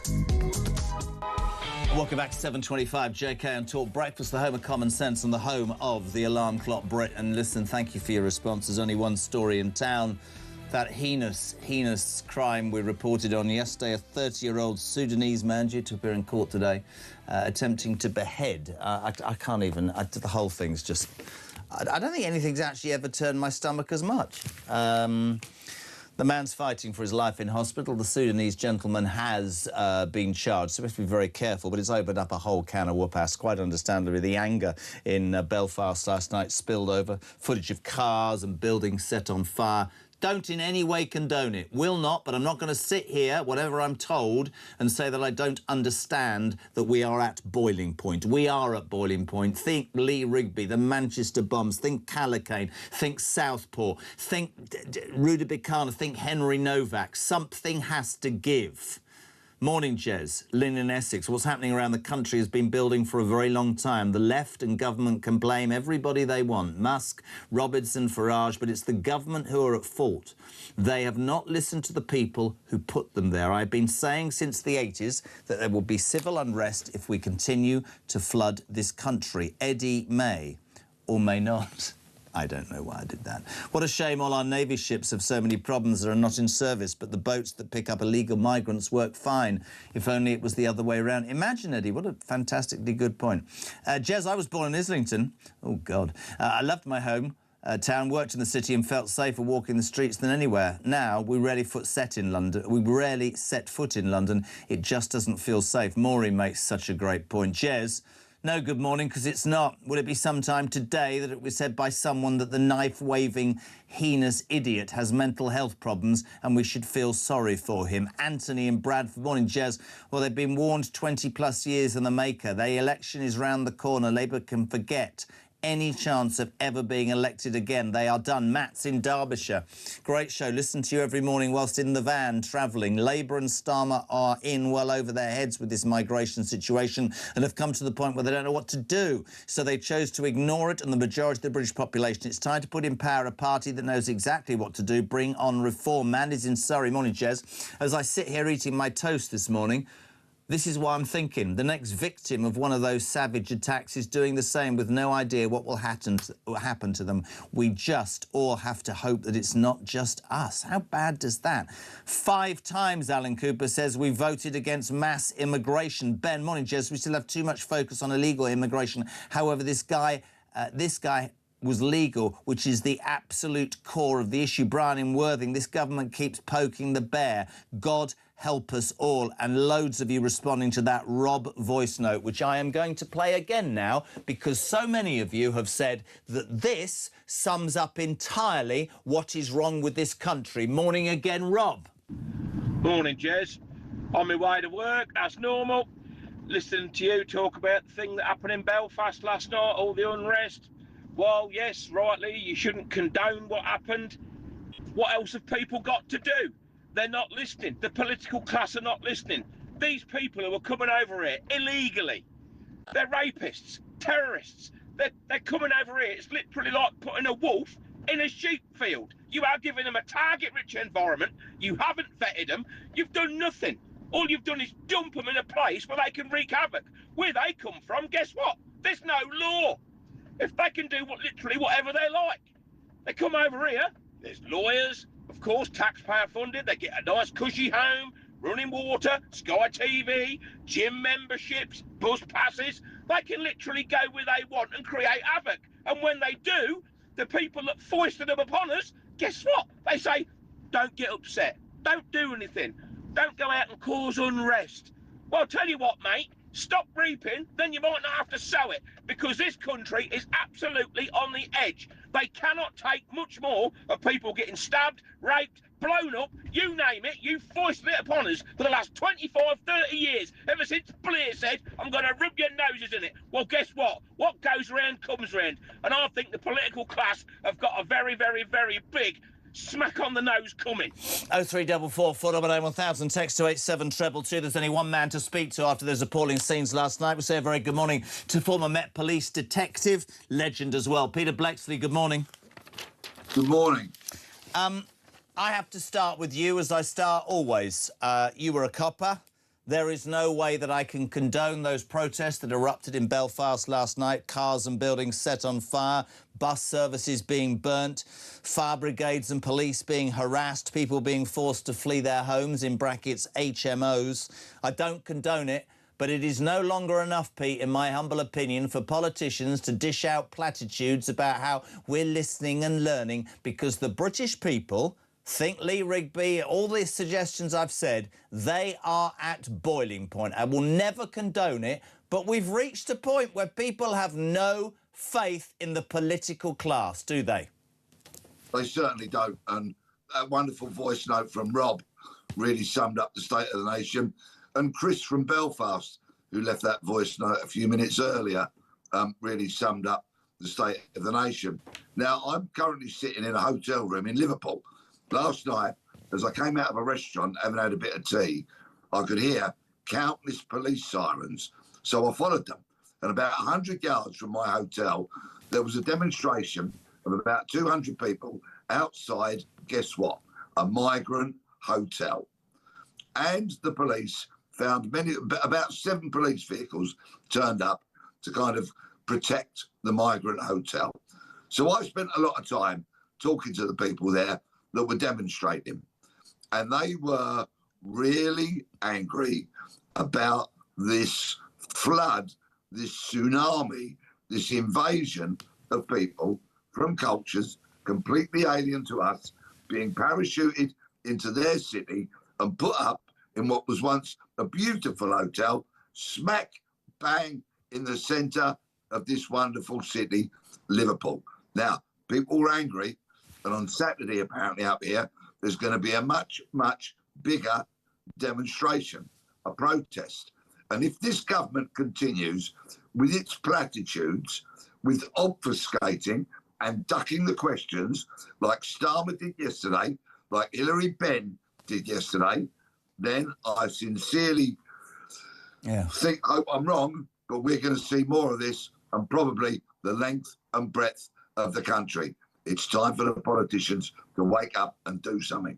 I couldn't agree more. And, of course, one has to always understand the responsibility you have when you're broadcasting. And you and I both know that we're lucky enough on Talk to be able to call it out and say it how it is. And that's why I work on this station. But also, we would never, either of us or anybody in this station, condone the pictures on now setting fire. That's counterproductive because it gives the politics. I want to say this to the people who are the protesters. I understand your anger. I feel your pain. But that, doing what you're doing, plays into the hands, whatever everybody tells you, it plays into the hands of the authorities to implement laws, or not martial law, but you know what I'm saying.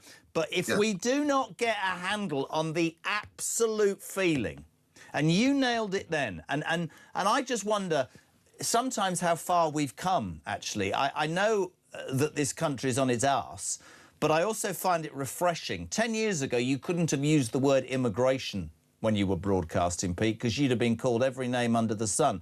But we can sit here and we can categorically say that this country, under successive governments, by the way, I don't just put this at Blair, at Starmer, I put it at Johnson and Blair and all of them, have allowed unvetted men, not women and children, into this country. We have no idea who they are, where they've come from, what their background is. We offer them far more than we give our own people. We offer them lawyers to get away with any heinous attack they might take out on a girl or an institution or whatever. And we make bloody excuse after bloody excuse. And if you add in the cost of living crisis, taxation, everything going through the roof, the British people are going, hold on a minute, they get treated better than us and they think it's OK to try and behead somebody in broad daylight. No. And it's no longer acceptable to go, well, listen, just calm down. We're going to move them out of the hotels, into houses of multiple occupation, yeah? We're going to let anybody come in because we're a caring, sharing nation. Well, I've got something to say to the politicians. The British people need to see that you care about them because they're scared and they're angry, aren't they? They most definitely are. And a little earlier on in this show, you mentioned a list of cases and people and horrific examples of why people are so angry about these bloodthirsty monsters that have come to our streets. You did mention, and this is no criticism, but Rhiannon White, a mum murdered by an illegal immigrant who she was actually trying to help through her job, working in one of the hotels. That's true. You didn't mention the fact that so many women in Bournemouth now who have lived there their entire lives are terrified to go out of their front doors because of the cases after case after case of rape, gang rape and other assaults on women. And I could go on and on. But let me just rewind a little bit to this migrant hotel that I was stood outside last night with the protesters. Eventually all the police left. Eventually all the protesters left. I went back and there was another gathering outside. And you know what? There was an exchange. There was an exchange of some insults from the protesters, and there was an exchange of empty cans being thrown out of the hotel towards the people that had gathered there. So what chance is there of integration if that's how these people who have come to our country are behaving when they're put up in a free hotel, fed, clothed, watered and given to let's call it out, which you've done repeatedly, and I've learned from you, and I mean that with respect. They don't want to integrate, and I will be called every name under the sun. Illegal migrants think the name. Even legal migrants come to this country because we're softer than any other nation. I hear somebody said to me, but Sudan, they reported it this morning. He's escaped from a war-torn country. Really? Well, let me tell you. I don't care that he's escaped from a war-torn country. He's arrived here with no morality and no set of values that we share, probably doesn't learn the language, doesn't want to be part of our society. In fact, you're right about Hilary Benn in the Commons yesterday. Hilary Benn, when somebody used the word alien, looked like, geez, he looked like the world was about to swallow. When are these politicians going to understand that not 20, 30 million people in this country are mad? They can see the truth. And the people... Oh, God, Pete, I don't know, mate. We could go round in circles, but I just see it getting worse, and that frightens me. Frightens me. Of course, those who burnt the cars, the houses, that dreadful behaviour, it's on them.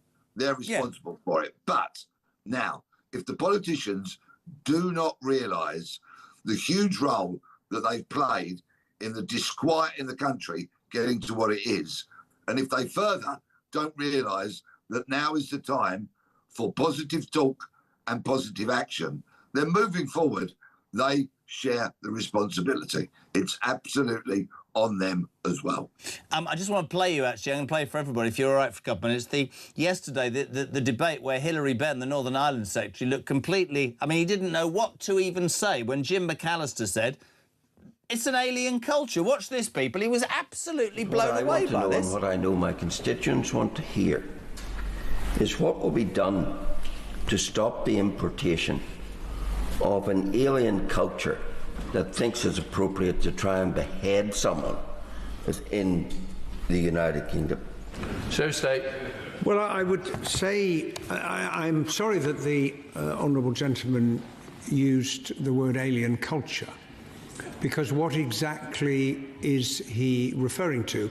What the British people have had enough of, what the British people have had enough of, or anyone from wherever they come, whatever their background, who seeks to commit violence on citizens of the United Kingdom. That is what we together are strongly opposed to. That's what I don't understand, Pete. He says, I'm very confused the man used the word alien. What's alien? And Richard Tye shouted out, beheading somebody, because we don't do that in the United Kingdom. These politicians don't get it, do they? They don't get it, mate. Well, Hilary Benn, yes, excuse me, Keir Starmer, all of the cabinet, to answer Hilary Benn's question, what the British people have had enough of is these people coming from lands far, far away with a culture completely alien to ours and bringing with them an inability or an unwillingness to work and a culture which is bathed in bloodshed, violence, disrespect to women, and I'm being polite on that front, and other barbaric attitudes and behaviours. And we've got tens upon tens upon tens of thousands of them in this country. Do something now. Trace them, deport them, get them out of here, or else we're going to have more bloodshed. Britain will burn once again, and so much of the responsibility for that will be on the shoulders of the politicians who over the years have allowed this to happen and now won't do anything to stop and reverse it. Couldn't agree more, mate. Couldn't agree more. As somebody who, you know, worked in that in that field, I'm sure it frustrates the hell out of you. You don't condone violence, but I know from talking to you over the years that you, like the rest of us, just feel that the boiling point and the point of no return is coming. I mean, I'd put this to you. We've had several messages which I wouldn't read out that said the really terrifying thing about Northern Ireland, Pete, and you'd have some experience of this, is that cross-religious party agreement is, I mean, let's put this in layman's terms, when the Catholics and the Protestants agree that something can't happen, you're really talking about trouble, aren't you? I was in Belfast only a couple of weeks ago and went around that amazing city extensively. And of course, there is division that's still there, and the walls are still there, and the gates get closed at night and opened up again in the morning. But as a wonderful fella said to me, he said, we're not going back. We're not going back to the times of the Troubles. But the city unfortunately burnt last night because the politicians won't even identify, accept, admit their failings and the scale of the problem. The scale of the problem now is huge. It's vast. And if they don't get a grip, if we don't see boatloads, plane loads, truckloads of people who shouldn't be here being deported very, very soon, this is only going to get worse. Good man, Pete. Good luck with the tour, mate. Really appreciate your time this morning. The brilliant Peter Blackstead there, live and exclusive on Talk Breakfast. Billy, good morning. Morning, Jeremy. It's Billy from Fareham. Well, the straw that broke the camel's back, the fuse is lit. But if we look across history, my friend, British people have always stood up and revolted against the establishment and the state that want to act like tyrants and not listen to the people. All that's being asked of the government is one simple thing, and that is to control the borders, control migration, and put British people first. But time after time, failed government, failed prime ministers, failed home secretaries simply do not listen. This is a sad, sad time to be a British person. It's embarrassing, and it's not because of our own doing, it's because of our continued failed governments. And until the day it gets sorted, I don't know what's going to change. Sadly, a general election needs to happen, and we need a prime minister in there who's got a backbone and is willing to sort this country out.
Across the UK, on DAB+, on your smart speaker, on your smart TV, and on your side.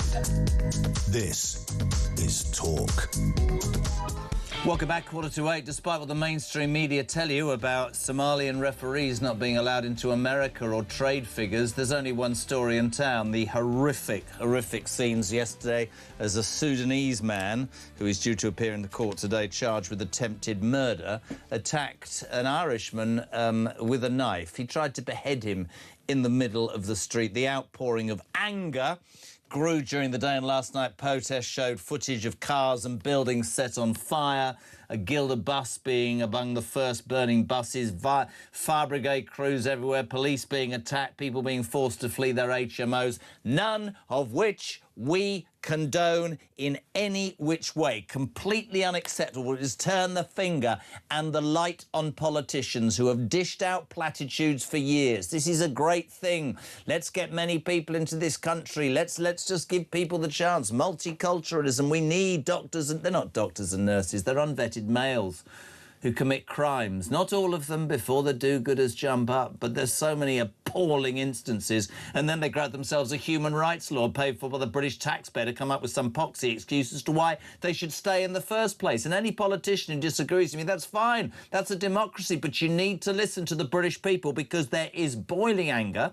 Oh, sorry, has saying boiling anger inspired anybody? No, I don't like what I saw. It's counterproductive what happened on the streets, but I absolutely get why people feel like they do. Gaz, good morning. Morning, Jez. Great show, mate. Gaz from Pontefract. Why aren't they doing anything? Why aren't the governments doing anything? Why aren't they stopping it? They can see what's happening. Is it just a case of, unless it affects them, they're not bothered, they don't care, they don't see it? They do see it, they just don't care. And, you know, how many migrants, illegal migrants, is too many? You know, 2 million, 5 million, 10 million, 20 million? When will it stop? And if it does stop and they do turn the taps off, then all that proves is that they could have turned the taps off at any point they wished. Do you know what I mean? Like, when does it end? Why can we not turn these boats back round? It's an illegal voyage, it's an illegal vessel. You know, it's just like, why can't we? And why are we paying the French? They're doing nothing. They're bussing them in, they're facilitating it. It's a massive corporate business now. So why can't we just turn them round? It's crazy. We've got to do something. Because, Gaz, there's no will politically, and I'll take anybody on with that. Where has our Prime Minister been, bar a tweet? Where's our Home Secretary, Shabana Mahmood? Where's she?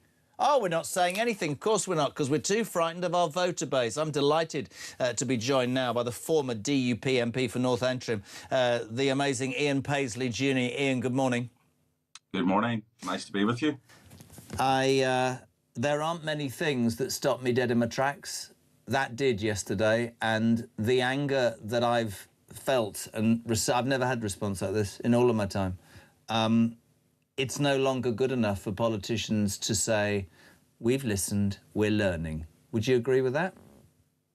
Absolutely. At the outset of the programme, could I just say that I really want to wish the victim in this attack all the very best. He's in our prayers and our thoughts, and his family, who must be in a state of utter perplexing shock at what has happened to them. You've mentioned a number of things in your programme, and thank you for doing this, Jeremy. I am righteously angry about this. Even the Bible talks about being righteously angry. It is right to be angry when something has been done on you or your community or your people, which is so abhorrent. And what we witnessed on the streets of a city of the United Kingdom was an attempt to behead a citizen of the United Kingdom by someone who should not have been here, but was taken by the hand into this country by the authorities. And it's almost as if now we are strangers in our own country. The British people, it's illegal to pray in our own country in certain circumstances. It's illegal to quote chapters of the Bible in our own country in certain circumstances. We have this whole episode that we've got to embrace everyone else. No, people who come into this country have got to embrace the culture and the identity of this culture and of this country. It's no longer good enough for people to say we can just open these borders and let people in. Enough is enough. And look, like you, I utterly condemn the violence that we've seen in the streets of Belfast. That doesn't help our businesses. It doesn't help our community. But are we surprised by it? Enough is enough. I spoke last night to one of the chief of police about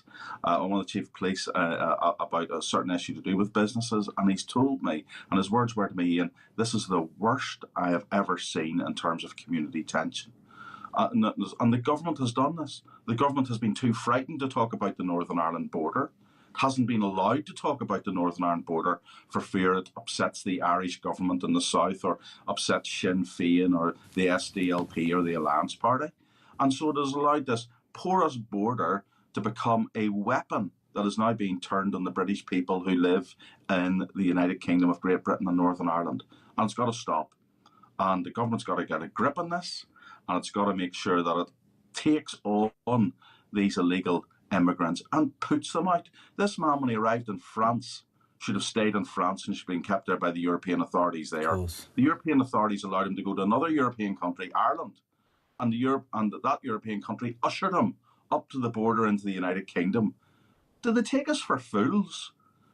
They've got to stop this, and the government has got to step in and say to its European neighbours, we're not having this, we're putting you back, and just mass deport these people back to the last country they were in before they came to the United Kingdom. Could not agree anymore, Ian, and I'm so delighted to have you on the show. You mentioned something there. Strangers. I remember, I think the only thing I agreed with Starmer about in the last 2 awful years is when he described the country as an island of strangers and then retracted it within an hour because he didn't want to offend. I said long and, I said during the election, and one has to be careful when you're in Purda, but, I'm old enough to remember the last Labour government. They spend money they haven't got and placate too many people and end up not with any identity whatsoever. But what you're so right about, it was the look on Hilary Benn's face yesterday. What does he mean, an alien culture? Beheading people is not what we do in the United Kingdom, you numpty. And you're right, if you come here, I'm sick and tired of the left saying... Do you know what somebody said to me the other day? This is absolutely true. I said it on the show yesterday. I was having a stand-up argument with some lefty about I live down in the Bournemouth area and this girl had been raped. These 2 migrants who'd been here illegally 3 weeks, OK, 3 weeks, got drunk, attacked her, got off because a human rights lawyer said that if they were taken back to their country, they'd suffer horrible consequences. Not a stuff about the poor girl who's going to be suffering forever, and, you know, PTSD will be the very least of it. And this woman said to me, white men rape girls as well.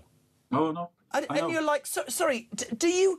And what really enrages me, Ian, is that the politicians on the left will look at you as if you are some sort of alien. If you dare to say you're letting unvetted men who have no respect for our culture, our principles, our language, our courts in here, and you do not know it. But more than anything, what you're disrespecting is 20 million people, the silent majority of this country, who have woken up. And I don't condone the violence, but these people... they've started listening, and the government aren't, and it frightens me, genuinely frightens me. Oh, of course, and the excuses are all used. Oh, you know, these people are coming in are doctors and nurses, and we need them. Really? Yeah. I mean, does Afghan not need doctors and lawyers? Does Somali not need doctors and lawyers? Does Sudan? I've been to the Sudan. It certainly needs doctors. And yet here we have a situation where we're told, oh, just let these people in. It's perfectly acceptable. Well, it's not. And enough is enough. You know, this government and the previous government were asked on numerous occasions to prescribe an organisation called Muslim Brotherhood, which, of course, radicalises these people. And the government has said, oh, no, that we couldn't do that. Egypt was able to prescribe Muslim Brotherhood. But here we are. But you're a good man. You know exactly what that is. That shows you know. But they're terrified, the Labour Party, of losing the Muslim vote. In the last election, they lost 5 seats, including Jonathan Ashworth, decent man, actually, Leicester East, to 5 Muslim candidates who stood on the Gaza ticket. Not a thing about Rochdale, Leicester. Give a toss. So you've got a Prime Minister whose motivation is to try and maintain his party's position to the detriment. And I think for years, and I just want to get this in, you know, I think this has been going on for years, and the British people, because things weren't so tough, have sort of allowed it to happen or weren't aware. But I think with the cost of living and seemingly, you know, uncontrolled mass immigration, no army, riots on the streets, no police, people can commit crimes and get away with it. I think people have gone, hold on a minute, I pay my taxes, I live my life correctly, I'm being treated like an idiot here. Yeah, absolutely. And it now is time. And I think, to use that old phrase, the worm has turned. Yeah. And people are saying, look, enough is enough. And the manifestation that we saw on the streets last night, now there were lots of protests across Northern Ireland last night that were perfectly peaceful. Yep. Lisburn, London, Derry, County Antrim. There was 3 areas where there was terrible violence. But thousands of people came out across Northern Ireland last night and said enough is enough. Now, the government has got to hear that. I fear they won't. I fear they'll continue down this deaf alley that they're in. But, you know, if last night was just a foretaste of what could happen, I really do fear for this country unless the government gets a grip. I completely agree. Listen, my friend, and I mean this, an absolute honour to have you on, and we'd love to have you on more, and thank you, because the way you described that... just very quickly before you go, my producer just told me, do you know what the BBC are doing at the moment? They're talking about the Northern Ireland women's football team having spent 40 minutes talking about the Somalian referee banned by Donald Trump. It's our state broadcaster, Ian. Yeah. Well, of course, yesterday there was according to our state broadcaster, locally, we woke up to the news that there'd been a stabbing in Belfast. That was the news in BBC Northern Ireland, a stabbing in Belfast. You're a good man. Well, you're a really good man, and thank you. We appreciate your time this morning. Brilliant to have you on. Ian Paisley Jr. on what's going on in Belfast. It's the only story in town. We'll keep your calls coming, your thoughts, 0344 499 1000. Text to 87222. I repeat, we don't condone the violence, but you have to acknowledge now, for the first time ever, that Britain is at boiling point, and the British people in their millions are not prepared to accept what mass immigration has done, whatever the left tell you. Next hour, James Price, loads of people on this show after the news at 8, which is next.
the House of Commons and the House of Lords held a minute's silence for George Floyd. I'm asking all politicians to go to the Speaker because I think we should hold a minute's silence for Henry Novak. Do you agree?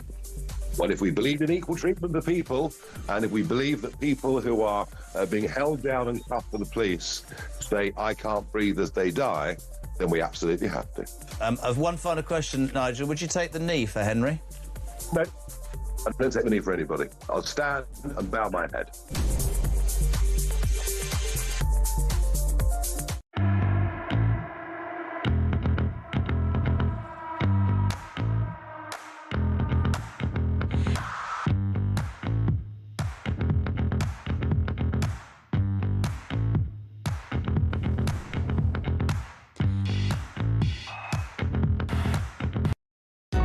Across the UK, on DAB+, on your smart speaker, on your smart TV, and on your side. This is Talk.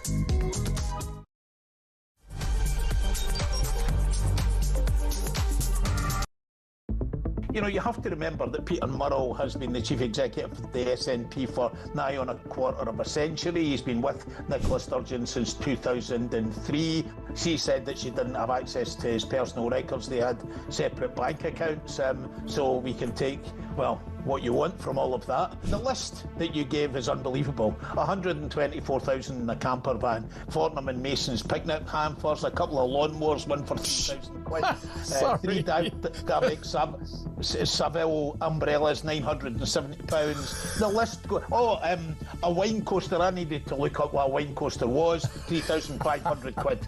So the list goes on. When you're talking about crimes as vicious as rape, serial murder, really depraved crimes, it's quite clear to me that the usual considerations around whether you should be lenient because of this context, whether or not there should be more room for rehabilitation in that context, just don't apply. From the simple commonsensical basis that if someone is capable of doing that, they're a threat to society. But this is the thing, I don't want to take that risk. If these kids genuinely, you know, and they are kids, everyone involved's a kid. I mean, it's just absolute travesty. If they don't know that all of these things are wrong, then by definition, we need them off the street.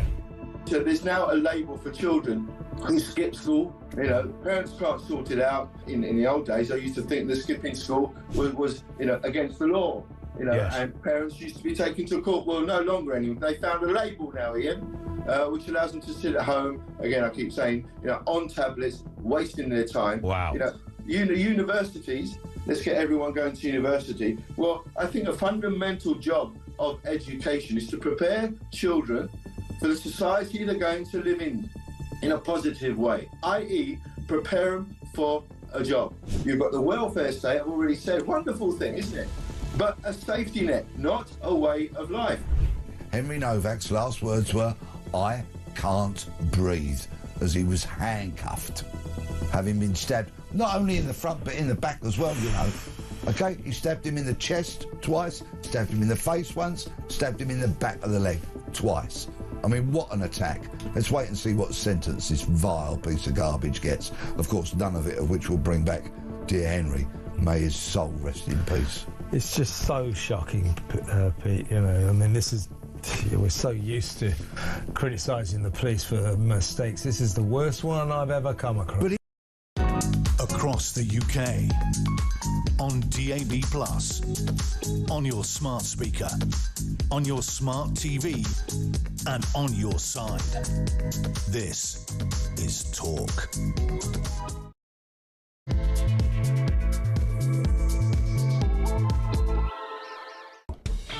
Welcome back or welcome along. Just gone 8 o'clock. We're live across the United Kingdom. This is Talk Breakfast, the home of common sense. It's where your views on the day's news matter. And there is only one story in town, despite the fact that the BBC and Sky are talking about a women's football match and some unemployment figures in America. It's that appalling story that's on the front of every single newspaper. If you do have kids in the car, there are details about this that will be difficult to hear. But a Sudanese 30-year-old man due to appear in court today, charged with the attempted murder, in brackets, beheading, of an Irishman just doing his business and going about his life. He's fighting for his life. Unbelievably brave, innocent bystanders. As a result of what we saw, Protests erupting overnight in Belfast, across Northern Ireland, across the United Kingdom. Footage showing cars and buildings in Belfast on fire, buses being attacked, fire brigade crews being chased out, people being forced to flee their homes, in brackets HMOs.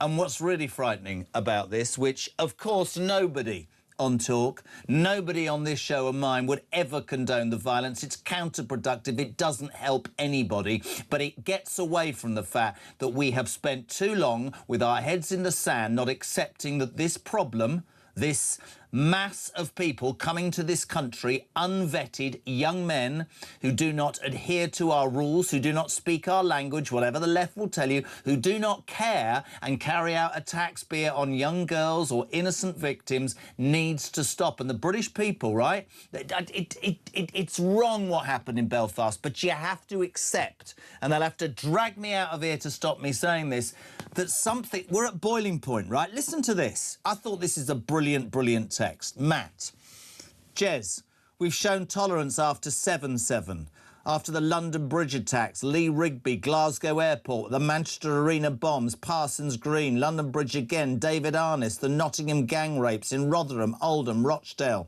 We've heard about Novak, we've heard about Callacane, we've heard about the Southport riots, and nothing happens because the governments refuse to act for fear of upsetting people. Well, you sort of think, when you watch completely unacceptable footage from Belfast, that if the government doesn't do something soon, it can only get worse. In Northern Ireland, the Catholics and the Protestants came together last year. Just work that out in your head. It's totally frightening to anybody with a brain cell. Now, as I said, nobody condones it. We want to find answers, but we also have to accept what's going on. 2 hours ago, I got the voice note of my life, which sums up in my mind exactly what's wrong. Some people won't like this voice note, but to me, Rob speaks for the nation. Morning, Rob. Morning, Jez. On my way to work, as normal. Listening to you talk about the thing that happened in Belfast last night, all the unrest. Well, yes, rightly, you shouldn't condone what happened. What else have people got to do? They're not listening. The political class are not listening. These people who are coming over here illegally, they're rapists, terrorists. They're coming over here. It's literally like putting a wolf in a sheep field. You are giving them a target-rich environment. You haven't vetted them. You've done nothing. All you've done is dump them in a place where they can wreak havoc. Where they come from, guess what? There's no law. If they can do literally whatever they like. They come over here, there's lawyers, of course, taxpayer funded. They get a nice cushy home, running water, Sky TV, gym memberships, bus passes. They can literally go where they want and create havoc. And when they do, the people that foisted them upon us, guess what? They say, don't get upset. Don't do anything. Don't go out and cause unrest. Well, I'll tell you what, mate. Stop reaping, then you might not have to sow it, because this country is absolutely on the edge. They cannot take much more of people getting stabbed, raped, blown up, you name it. You foisted it upon us for the last 25, 30 years, ever since Blair said, I'm going to rub your noses in it. Well, guess what? What goes round comes round. And I think the political class have got a very, very, very big smack on the nose coming. We say a very good morning to former Conservative government advisor James Price. Good mate of mine. Morning, JP. Hello, my friend. It's I wish you could say it was a good morning, but it's good to talk to you at least. I have never, ever felt personally the anger I felt yesterday when I saw that. I've never felt scared for my kids and my grandkids, and I have never, ever seen an outpouring like we've had this morning. It's such a difficult subject, JP, because, you know, last week Farage stood up and said there was cold rage, whatever the exact words were, and he was accused of inciting by daring to use the word rage. But there is fury. This country is at boiling point. Nobody condones what went on overnight. Nobody possibly can condone it. It's fundamentally counterproductive and doesn't do anything. But as this message says, Jez, all we hear is useless platitudes. Lessons will be learned. It's all the far right. We'll hold the racists to account. And now we have enough is enough. When will this government do something? When will any government do something, JP? That's the question, isn't it? Yeah, absolutely. God, it's hard to know where to even start with any of this stuff. Of course, as you say, setting fire to houses is divisive, and setting fire to buses is divisive, and setting fire to anything is divisive and wrong and all the rest of it. But we've been told that talking about any of these issues is divisive, and we've been told that tweeting about any of these things is also divisive, and we've been told that complaining or voting in certain ways is divisive. We've been told that pointing out why these things are happening is divisive, and so on. And maybe it's got to a point where being divisive is not the worst thing in the world if it's going to lead to substantive policy changes to stop people beheading other people in the streets, allegedly, of course. But also, even taking the small geographical area of Ireland, and even taking the last few years, this is, I think, the third or fourth attempted alleged beheading that's happened in Ireland. Someone got prosecuted for beheading 2 different gay men at various points, I think in Sligo in 2022, and attempting it with a third one. And I think a few months ago, someone else attempted to behead a woman, again in Ireland. And these are not native sons of the sod, should we put it like that? So even in this tiny geographical area, you're seeing this happening, let alone the fact that as we go into the Great British Summer of 2026, we're seeing this kicking off. But last summer, let's cast our minds back to Epping Forest. What happened there? An Ethiopian gentleman who'd broken into the country illegally had been here not a week before he sexually assaulted a 14-year-old girl and another woman. His name, people may remember, Hadush Kabatu, who was then put into to prison for doing this for only 12 months, of course. What happened after 1 month? He was accidentally released. When have we not all gone and accidentally released sexual assaulters of children, of course? And do you remember the manhunt that was so farcical that he kept popping up on bits of CCTV as he was just wandering around London saying, I think you should probably rearrest me. And he wasn't even able to be done in that farcical manhunt. Or let's go back 2 summers, of course. And what happened there? Axel Ruda-Cabana, a man who the media told us, not talkTV, but other bits of the media, told us was a Welsh choir boy, turned out, oh yeah, that's right, to be an ISIS operative with manuals at how you develop ricin, an obsession with the Rwandan genocide, a country of which he'd come from, went and murdered several young girls and tried to murder many more. How many other incidents do we want to go back to? We can go back to 2013, we can go back to, again, another attempted beheading of Fusilier Lee Rigby, not by ISIS guys, technically. I think these 2 were Al-Qaeda, and they were doing, again, an attempted beheading of a serving British soldier in broad daylight, waving their carver's knives around as they went. How many times are we going to have to put up with people literally trying to chop the heads off British people before we suggest that maybe softly, let's all be nice and put down the wishes of the majority of people not to have us flooded by people from the third world? Is it going to take before we say enough is enough? And if you accuse me of metaphorically losing my head, then yes, I agree I have, because enough is enough.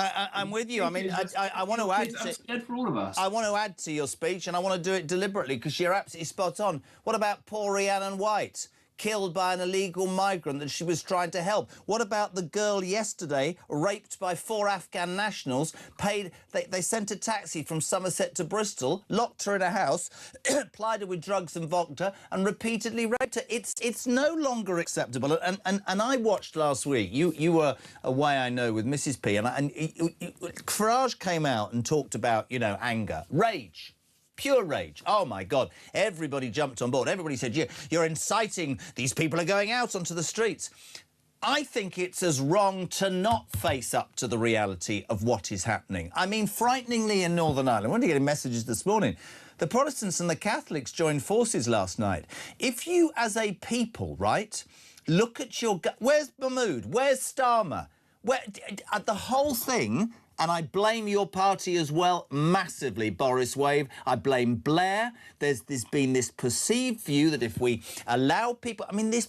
I nearly said the wrong word there, began with B and ends in S.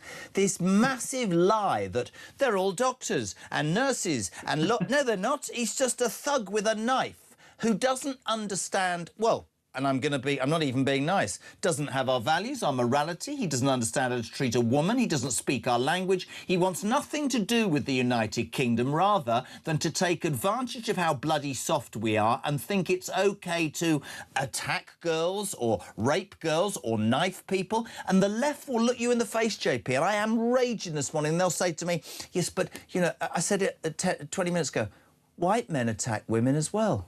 I put my head in my hands and I don't know where we've got to, mate. There's no justification for the madness that is happening in this country, and it isn't going to go away. And there will be people who listen to this and they'll put it up online. Oh, he's gone off on one. He wants everybody. No, I don't want anybody in the streets. I think it's counterproductive. I think it's wrong. But you're not answering, not you. Governments, politicians are not answering the concerns of the people, because the people, quashed by a cost of living crisis, by the unfairness of so much, look at this and go, nah, it's not happening anymore, mate. If they can't do it, I'm guessing we better do it ourselves. I don't agree with that. I understand where it comes from, though. Jez, you and I have been saying for years, this is the end consequence of what happens when you lose the legitimacy in the eyes of the people as the state. People will start taking things into their own hands, and it starts with reasonable and gentle and I think perfectly defensible things like is it Crowborough, where they've got a big migrant hotel and the local residents have decided that they will help patrol around during school opening and closing times because they're concerned. But they shouldn't have to, should they? They shouldn't have to. If that were happening in my village, I'd be doing the same thing, I suspect. And of course, then it escalates from there to, the unacceptable scenes that we've seen tonight. And we can go about all the rage, because I was looking this morning at the numbers of incidents that will curdle the blood. But let's try and be actually a little productive about when people who are listening and watching to this programme get confronted by some of their lefty friends and family and all the rest of it about these kinds of things. Let's take first your point, this idea that white people do these things too. Of course they do. British people do these sorts of crimes regardless of what their skin colour is. But of course, the British state can't decide who, in some sense, is here as a British person. You would expect that native British people, whether they're white or black or whatever else it may be, would commit crimes at a much higher rate than people who have entered the country, because you don't have a say over who those people are. You do have a say about who comes into the country. You would therefore assume that people who had entered the country legally or, God forbid, illegally, would commit crimes at a much lower rate, because if you're a guest in someone else's country, you would reasonably assume that you've got to act on your best behaviour, because you could otherwise easily be deported. And that's why you see Japanese people and American people and Canadians and Australians and what have you and Danes and other Scandinavians do commit crimes at a much lower rate than the average native British population do. And yet you also see people from, you can name all the same exact countries, whether it's Sudan allegedly today or any of the others, they commit crimes at much higher rates than the native population. So maybe we should stop letting in quite so many people whose cultural values seem so different that they don't even know that it's wrong to attack women. And when you hear the sentencing remarks, you get judges saying, well, this guy didn't know in his culture that it was wrong to do this. Then don't let that guy in. That's a very obvious point. And I think one other useful riposte, and one something that we need to think about, that the government definitely needs to think about, but we should be aware that the government hasn't thought about. There is no long-term plan for how to deal with these kind of broiling social tensions that we've got in the country. There is only short-term, stopgap, desperately attempts to keep a lid on the sorts of scenes that we're seeing today. So look at when Starmer first came in, excuse me, after the Axel Ruder Cabana issues, you saw very nearly mass rioting all over the place. You saw Muslim militias self-appointed in Birmingham that the then Home Office Minister Jess Phillips, by the way, tried to defend, because she said, oh, well, they thought the far right were coming. And we saw those scenes of them attacking that pub and some people saying, please go and put your weapons back in the mosque. You see this sort of thing happening. And the only way all that stuff got quelled down was by throwing very harsh sentences at people who were in the streets, but also just people who were tweeting very unpleasant and unacceptable things. Remember, of course, Jez, that we're so unprepared for this that we had to let out some violent criminals from prison early to put them in. Two of whom, by the way, went on to be involved in other murders, one of whom on the same day. And so that was throwing the book very short term. But long term, the state has no plan for how it's going to let the tension out, and let that bubble deflate. There's no long term... I'll tell you exactly, because I'd like to speak to you all morning, but you can imagine how busy he is. You let the tension out and burst the bubble by addressing the nation, being a conviction politician and bloody well doing something about it before the people wrongly take it into their own hands. You talk to your people, you advise your people, you lead your bloody people. Isn't that it? JP, listen, looking forward to seeing you Monday, my friend. I know it's been a quick one, but we appreciate your time. Legend James Price, former Conservative government minister. Let's shoot to to Westminster, the shadow Northern Ireland Secretary, Alex Burkhardt. Good friend of the show, Alex. Good morning. Morning. I don't think ever in doing this job in 4 years I've ever seen and heard such an outpouring of anger. I know politicians have to do certain jobs, and let me just say about last night that there isn't an ounce of any part of anybody here that condones what they saw. It is counterproductive, the burnings of cars and buildings, but underlined, this has been simmering and boiling for ages. We've talked Lee Rigby, Manchester bombings, London Bridge, Henry Novak, Axel Rudabekana, and all we've had from this government, and with respect, governments before, is migration's a good thing. We need these people, they're doctors and nurses. If you get to a point, Alex, where a man in broad daylight is trying to behead somebody and there are still people defending our migration policies, you, I'm sure, would understand we are at a tipping point, aren't we? Look, what you said is quite right, and the two things are true. People are perfectly entitled to be angry. They're perfectly entitled to protest. They are not entitled to turn to violence. And setting fire to people's houses, setting fire to public property doesn't solve anything. Doesn't make anything better. So and I've just been talking to people in Belfast who are absolutely horrified by what they're seeing what they saw on their streets last night, but are also horrified what they saw on their streets the night before that.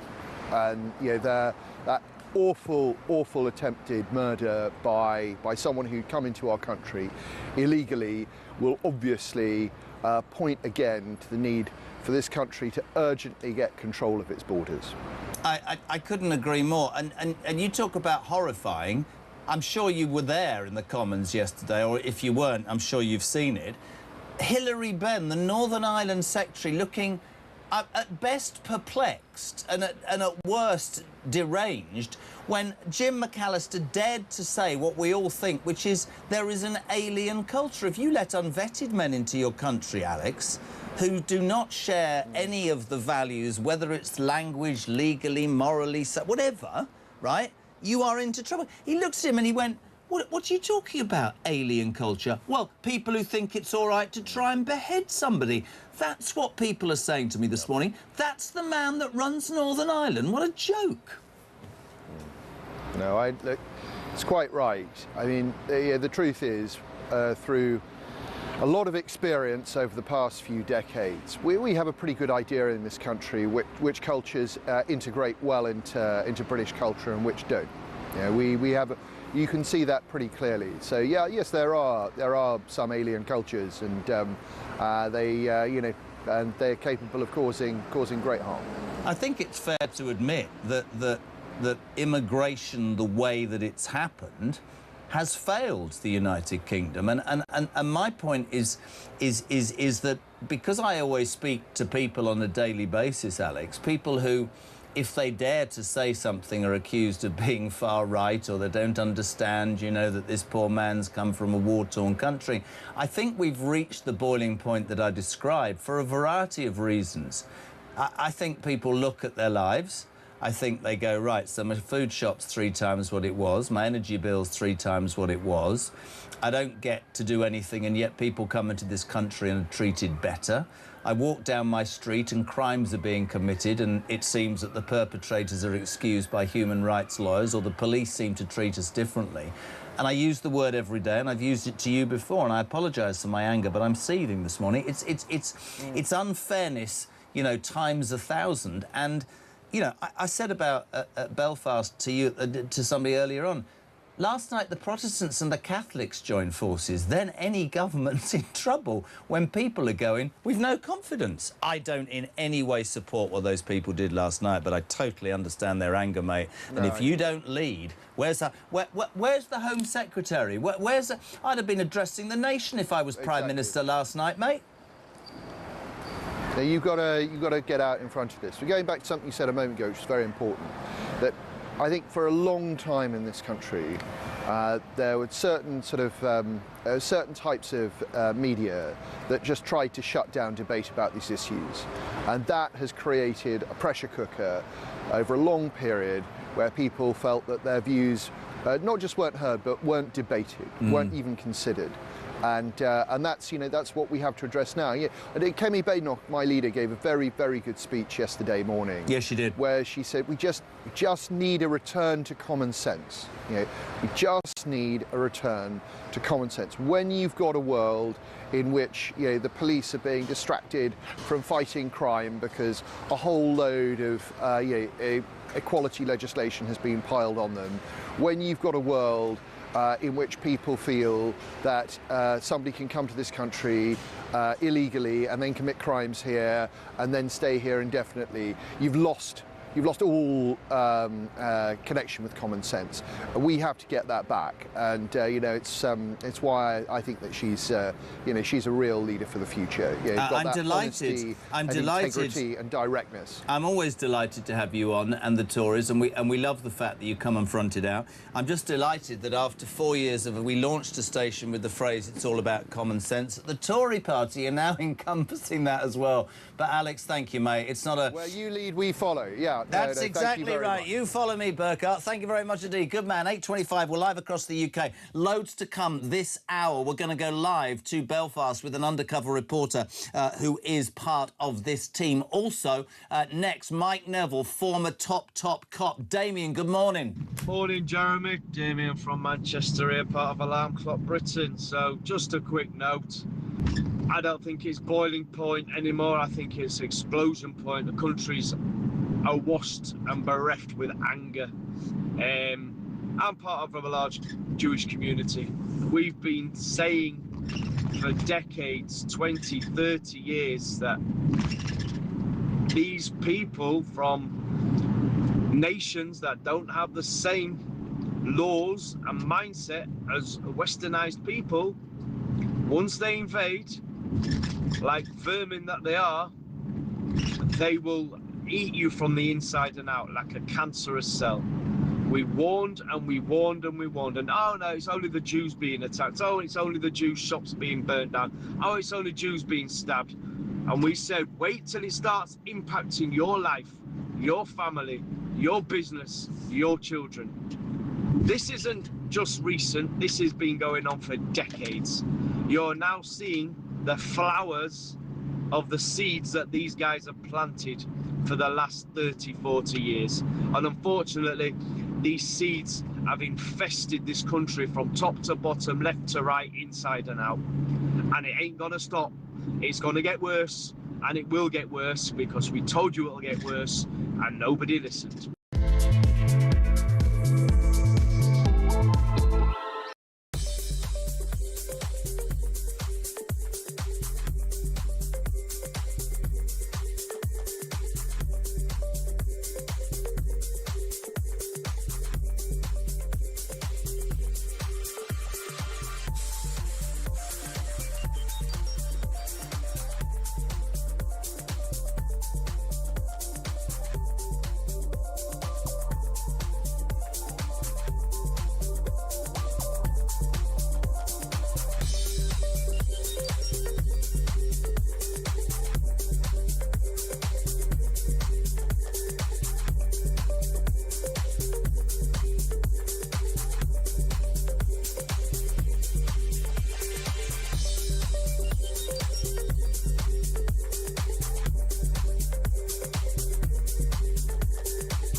The Crown is facing its gravest test in decades, and the royalty from Talk is your front row seat. With royal reputations under pressure and probing questions about public trust, we unpack every twist and revelation with the biggest names in the business. From the throne room at Buckingham Palace to a mansion in Montecito, we follow every royal ripple. Never miss a moment of The Crown in crisis. Subscribe to the royalty from Talk on the app or wherever you get your podcasts.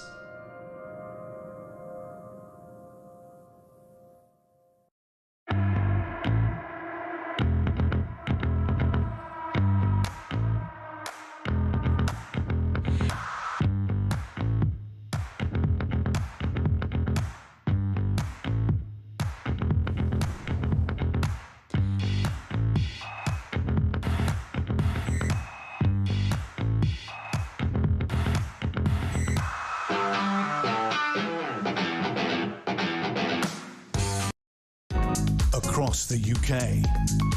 On DAB+, on your smart speaker, on your smart TV, and on your side. This is Talk.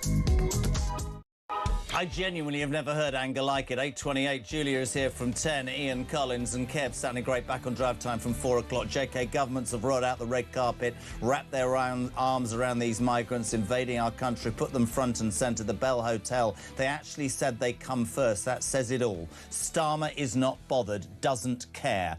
I loved Rob's voice note. Jez. Oh, my God. It's not possible to read them all. Harrison from Exeter, 4 days ago was the anniversary of D-Day, a truly harrowing day in our history. This isn't the country and world they fought and died for. It's so upsetting. Thanks for the show. Keep going. Debbie, good morning. Politicians are saying it isn't right to set fire to things, which I agree, but they've set fire to this country by their migration policies that we have said we don't want. They piled up the wood, lit the kindle, and are now fanning the flames. Good morning to Pete. You say violence isn't going to solve anything, but nobody is listening or doing anything about it. Decades of doing nothing. Violence only happens when people are not listened to. Decades of no action. People have had enough. Jim, good morning. 66, ex-soldier, full-time job, up at 4:20, 12-hour shift, disabled, arthritic, kidney failure and deaf. Son of a Hungarian immigrant. Unfortunately, most of the immigrant mass is from the lawless third world countries. The police in this country are not armed, so for most immigrants, it's a no-brainer. If this happened anywhere else in Europe, they will be put down at the scene. It's normal behaviour where they're from, and it's an absolute disgrace. Hello to Sean in Gloucester. JK, if those in power did something, anything to protect the British people, the protests wouldn't happen in the first place. We need to get rid of the woke, politically incorrect BS, and that means the uni party's gone forever. Good morning to Simon. Jez, Nottingham. I don't accept violence, but I do think we're going to get a civil war. No one is listening to the people, and the British people won't see our own women, children being abused and unnecessary killings, as my government will do nothing. Morning to Rob from Burnley. Labour did do the media rounds yesterday. Is this true? Shabana Mahmood was on Loose Women. Jesus God alive. I've been on Loose Women more times than Shabana Mahmood. Just gone 8:30. Good morning to the retired Scotland Yard detective, a legend, Mike Neville. How are you, Mikey? Yeah, I'm very well. I'm like you, Jeremy. I'm fearful for my children and grandchildren. I said I was walking to the studios this morning and there was a man at 5 o'clock in the morning. I don't know. Did he look drunk, tired, disoriented? I looked over my shoulder. I never do that. I spent yesterday, I watched that footage. I look at my kids, Ollie and Iris, and I thought, oh, my God, my grandchildren. And I'm thinking, what have we become? And yet, Mikey, as I've been saying all morning, and I will not apologise for this, of course, I don't condone in any way those horrific scenes in Belfast last night. But it comes to something when boiling anger simmers so much. And you know, politicians like Farage who dare to talk about rage, they're lambasted by the establishment. You can't be doing that. Do you know what I've watched this morning in this bloody studio? The BBC, I'm not even joking. We've been taking pictures. The BBC have been talking about a Somalian ref being banned from the World Cup by the awful Donald Trump, or some figures of whatever's happening in Canadian elections. On the streets in this country, somebody was nearly beheaded yesterday, for Christ's sake. That's what this media, that's what all media should be talking about, but they're scared, aren't they, Mike? Yeah, it's the establishment. And I think what we're completely lacking as well, Jeremy, is any form of leadership. If you look at Starmer and Hilary Benn, they epitomise the political class. You know, they pretend this is not an issue. So they'll come out and say things like, oh, we condemn this violent attack for the 50th time. There'll be a report and we'll learn some lessons. What they don't say is we condemn this attack and we realise there's real concerns about people, about the impact on this country of mass immigration and also two-tier policing. We understand that some people have concerns and this is our plan to deal with it. But we do not get anything like that.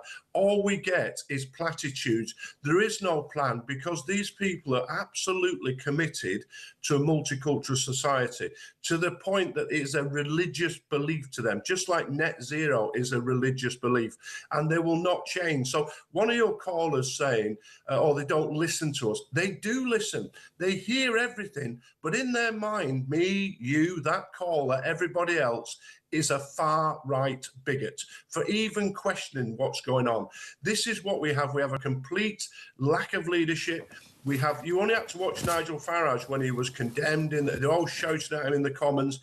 There's 500 MPs there who are supposed to represent us, who simply don't represent most of your listeners and viewers. Do you know what you say represent, Mikey? I don't think they understand. And listen, I can criticise Nigel Farage in that he perhaps should have condemned the violence, but I'll tell you what I do know, because I spoke to him afterwards on this show. As he left the Commons, the oldest MP, I'm not going to name him, leant into him, I don't know if you've heard this, and said, Farage, looks like you've lost the house, dear boy, and won the country. Surely the job of a politician, Mike Neville, is to have your finger on the pulse of what the country is feeling and what the country is angry about. Where, for example, and I'm going to say it all morning, was our Home Secretary and Prime Minister? I'd have been addressing the nation last night. This isn't some random attack.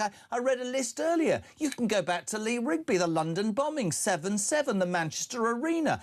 Poor Novak. You can talk about Rudabikana, the Southport bombings. I had Emma Webber on, Barnaby Webber's mother, on yesterday on the show. This has been simmering for ages, and I will never accept, right, that it's OK for violence to take place on the streets. Did you see old Hilary Benn, the Northern Ireland Secretary, yesterday? Did you see him? He was told... Jim McAllister, brilliant MP, said, well, there's an alien culture. He said, well, what do you mean? And Richard Tice shouted out, beheadings, because that's not normal, is it? Well, this is exactly the issue. The political establishment, this is their plan. You know, this multicultural society, let anybody in, anybody who comes on a boat is a victim of fleeing war. You don't have to listen to Starmer, they smash the gang, smash the gang. The reason that appeals to him is because the gang masters are the villains and the people in the vote are innocent victims who are coming to help us here, fleeing war and all this sort of rubbish. You can hear it in their language and they're not listening at all. And the problem with not listening is I also condone all the violence, because I've been on the back end of people throwing rocks and trying to stab me, and seeing those firefighters there trying to fight, in dangerous situations with exploding vehicles. No one wants to see this. But the people causing it are the politicians who are just simply refusing to listen and just not taking in the public's concern. It's absolutely dreadful. I'm going to read this to you from Dan in Hartlepool. Again, we would point out that we don't condone anything, but I thought this is a stunning email. He said, I think we need to congratulate Starmer and the previous governments for their efforts on immigration, simply because they've managed to do something that nobody else has ever done, which is unite the people of Ireland, which would have seemed impossible. Yeah. Last night, the Protestants and Catholics were as one. He says it's a shame they don't realise they've created an army of dissatisfaction against themselves. Dan in Hartlepool is spot on. Spot on. Yeah, I mean, the thing is, Jaron, I served in Ulster as well, and there's the people who know how to riot. It's the people in Northern Ireland, people who know how to organise paramilitaries. There was gangs, IRA, UVF. These are people who can be very, very organised. So the authorities will be very, very frightened, because if they ignite that sort of thing, it's even worse than it would be on the mainland. But I think the one good thing that for me of all of this is that for 3 decades they've tried to cover this up. They've used the accusation that anybody discusses this is racist. Yeah. And so now on programmes like Talk, we can actually discuss it. And to draw sort of an analogy, it's a bit like when the dam busters drop the first bomb, and it doesn't wreck the dam, but you can see some water trickling down. And what I see now is that their awful plan to wreck this country is going to, that dam is going to break, and the public can see it's going to break, and they're going to put pressure on. We see, for example, that the police now have to tell us that this was a man from Sudan, and they have to give us his immigration status. 2 years ago, they were telling us it was a Cardiff choir boy. Anybody who did stab anybody was mentally ill from Norway. All this sort of rubbish. Yeah. And this rubbish has now been tossed out. They now have to tell us. So the dam of all this wickedness is being breached. I've got a real theory about that, though. I believe that they kept it quiet about the fact that the choir boy wasn't, in fact, an illegal migrant, because all the stuff that was stirred up on social media, which led to the riots, could then enable him to stand up and say these are far-right thugs and arrest them. The fact is social media is cancerous. We know that. They came out yesterday. Farage said you need to come out and say who this man is. And I read this refugee person in Northern Ireland. Oh, yet again, the far-right are using it to stir up trouble. No. You disrespect. I think the job of a politician, Mikey, is to call out the things that happen and have their finger on the pulse. One quick question. There are so many examples of this happening. Okay. I'm going to ask you to answer this. Ben in Stockwell. Why does talk keep spreading hatred across the UK? I'll leave that to you, Mike Neville. Talk doesn't spread hatred. Talk spreads the truth, and the truth is never hate. You can never deal with a problem unless you acknowledge it. Unless the doctor tells you you've got cancer, you cannot cure the cancer. You cannot seek treatment. I worked around Stockwell as a young PC, so he needs to get out on the streets and see what's happening there. Good man, Mike Neville. Thank you so much indeed. Retired Scotland Yard detective. Good man as well, Mike Neville. 22 minutes to 9 o'clock. We're live across the UK. It's all about Belfast. Morning, Caroline. Hi, Jeremy. We are really at a tipping point, and I don't think it's to do with votes. We have to do something, and they don't listen to protests. They don't listen, as you've been saying. Somehow, as a country, we have to go on strike. We have to stop paying our taxes. Money talks. I don't know how we do this. This is beyond terrifying. I'm lost for words. We have to do something as a nation, big time. And my heart goes out to Belfast. My heart goes out to this country. I don't live in the UK anymore. This is not the UK. And people in Parliament, they almost need to go to prison, what they're doing to this country. As far as I'm concerned, the government absolutely hates us, and they're destroying this country. And not bit by bit, now running with it, with our taxes, with everything. They don't care. They don't care. They are not going to do anything if we continue paying our taxes or doing what they want with the British people. Somehow, on a major scale, we have to go on strike as a country. This is now beyond words. I feel exactly like you, Jeremy. Great show.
Across the UK, on DAB+, on your smart speaker, on your smart TV, and on your side.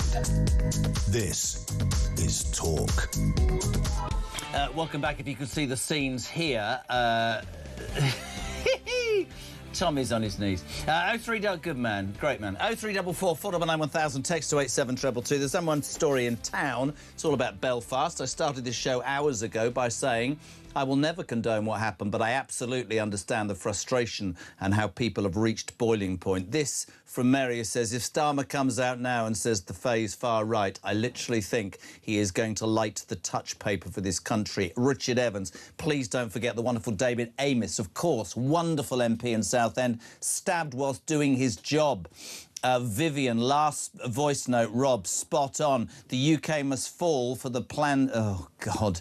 It's not going to fall. We got it. It's not. Morning, great show. I went to 3 different main supermarkets yesterday near where I live on the outskirts of Hull. I may as well have been in a different country. There's no respect and people are stealing things like you wouldn't believe it. Paula James in Bexhill, morning, Jez. The government won't do anything against the perpetrators because they don't want to upset anyone. They don't mind upsetting the people they are supposed to be looking after. Us, the people of the UK. Morning, Mark. Hi, Jeremy. Mark from Manchester. We don't condone the violence, but at the end of the day, we don't care. These people have brought more violence to our streets against young girls, women, you know, try to behead men, stabbed a man in London, still nothing out of the Prime Minister about it. So, you know, we don't condone it, but at the end of the day, we're coming to a point where we don't care about it. We know you won't play this message, but that's how it is. People have had enough. They don't care. It's going to get even worse. This is just the start. So what are you going to say when a civil war comes? You don't condone the violence. They're letting too many in and people have had enough. Have a good show, Jeremy. Of course I'm going to play the message. I don't condone the violence, but I understand your frustration. She's making me feel a lot better. A very good morning to top talk presenter Samara Gill. Hello. Hello, good morning. I've never, ever, ever in my 4 years, which could be drawing to an end here, the way it's going, I've never, ever felt or heard anger like this today. It's insane, and you're right. It's not even shocking, though, at this point. You know, this week of news, these past couple of weeks, the murder of Henry Novak, then this. I think the nation is at a tipping point here, and you're right. You know, there's been this culture of censorship from the political classes. You had the First Minister of Sinn Féin last night coming up and saying, oh, no, we must... Well, let's not talk about migration today. Let's not talk about any of these issues. Let's talk about being... soft with this. Well, I think the people are really sick of being told how they should and shouldn't react. Now, I also think that it really discredits the movement and the cause to have people being ferried out of their homes, innocent people in the middle of the night because their houses are being burnt down. I mean, I think it's outrageous. I wonder how many were innocent people and how many... Well, of course they're innocent, but I was told that many of those were the HMOs. I don't know. Yeah, but they're still innocent. Of course they are. You know, of course they are. And the problem is everybody... HMOs should not be burnt down in any sort of circumstance. Nothing should be burnt down. But that's what you get with inactivity and platitudes and BS for years. And I went back this morning. Absolutely. I'm talking Lee Rigby to Novak, from Manchester to London Bridge, from Southport to Rudabicana. All of this just... I'm going to read you an even more frightening text, and I do this show as I see fit. Gary in Belfast. Mate, I just wanted to say for all those out there that think it's a pile of little hoods, they couldn't be any more wrong. I'm an ex-soldier and I was on the streets last night. I saw ex-coppers, NHS workers, firemen, ex-soldiers... before the trouble started. This is us as a nation showing the rest of the UK how to do. If you want to sit about and watch your kids and women and family get slaughtered, then you carry on, because we can't. Now, I don't condone what Gary and his friends, in any which way. It's counterproductive. It doesn't help anybody. But you've got to understand where he's coming from. Of course. But what I'm trying to say is that the government will absolutely exploit this instability. They will exploit this. They will point the finger towards the burnt houses, not focus on the attempted alleged beheading that happened yesterday, not focus on the DEI within policing that caused a lot of what happened to Henry Novak. And that's the issue, unfortunately. It's going to shift the conversation. You know, the quickest way to create extremists is to tell ordinary people that they're not allowed to discuss obvious problems. And you're right, they have created this issue that we're now seeing on our streets, and it's unforgivable. I said earlier, and I for the first time I was sitting there thinking about my young kids. For the first time this morning on the way into the studio, there was a strange man. I'm looking over my shoulder. I'm not scared of anybody. Thinking about your children? Brilliant, brilliant. There you go. I'm going to just before... you see, you've changed the whole... Yes. Sorry. I've got so many, I can't bloody well remember their names. You know that. I do. I'd like to cross now to a talk reporter. He's done an amazing amount of work with immigration. He was also on the streets of Belfast. Christian Drogan, good morning. Morning. Welcome to the show. Thank you. I know we were trying to get hold of you and you were doing great work. Samara is with me. Just give us a flavour of what it was like last night. We don't condone the violence, but you were right in the centre of it, Pate, having a look. Yeah, so it was very serious. You know, there were strict rules on the protest side, to the point where the normal press was hiding behind police cars and just nowhere near the action. We obviously went in dressed like the protesters and managed to get quite a lot of footage. Now, the people have just had enough, and just listening into your conversation then, there's only so far that people can be pushed, and while the government might not condone the violence, you know, the people don't condone what's happening to their society through mass uncontrolled immigration. And the feeling on the street last night was, well, actually, the police were very, how do I say it, almost relaxed. Now, if that same sort of disturbance, you know, unrest was going on in Manchester or in England, it would have been a very different story. The police would have been almost agitated, but the police just let it happen, really, and they just made sure that everybody was safe. Samara? Yeah, I mean, it's very interesting. Those scenes are not something to be proud of as a country. It's not something that we should say. But you're right. I think if you were there, Christian, and you felt the mood, and that was the mood. And it's interesting you talk about the police reaction as well, because you're right. We kind of have definitely a difference. And if even the police are almost silently siding with the public in this situation, that's also very interesting. It's a real different one, Christian, right? Because we've been doing it since 6 o'clock, and there's no way on God's earth anybody with a brain cell would ever condone those sorts of actions because they're counterproductive to the message. But the reason I put this show today on a different footing was, love it or loathe it, right?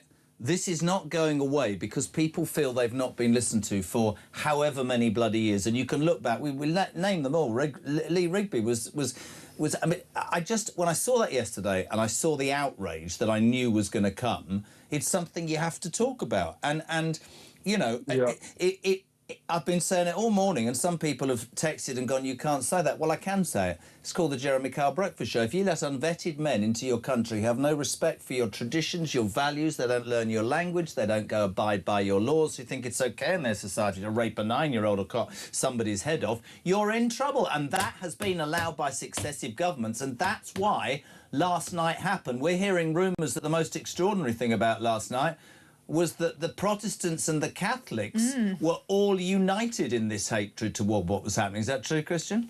Yeah, so there was, we actually got obviously talking, we were amongst the locals. We got talking to a lot of the locals.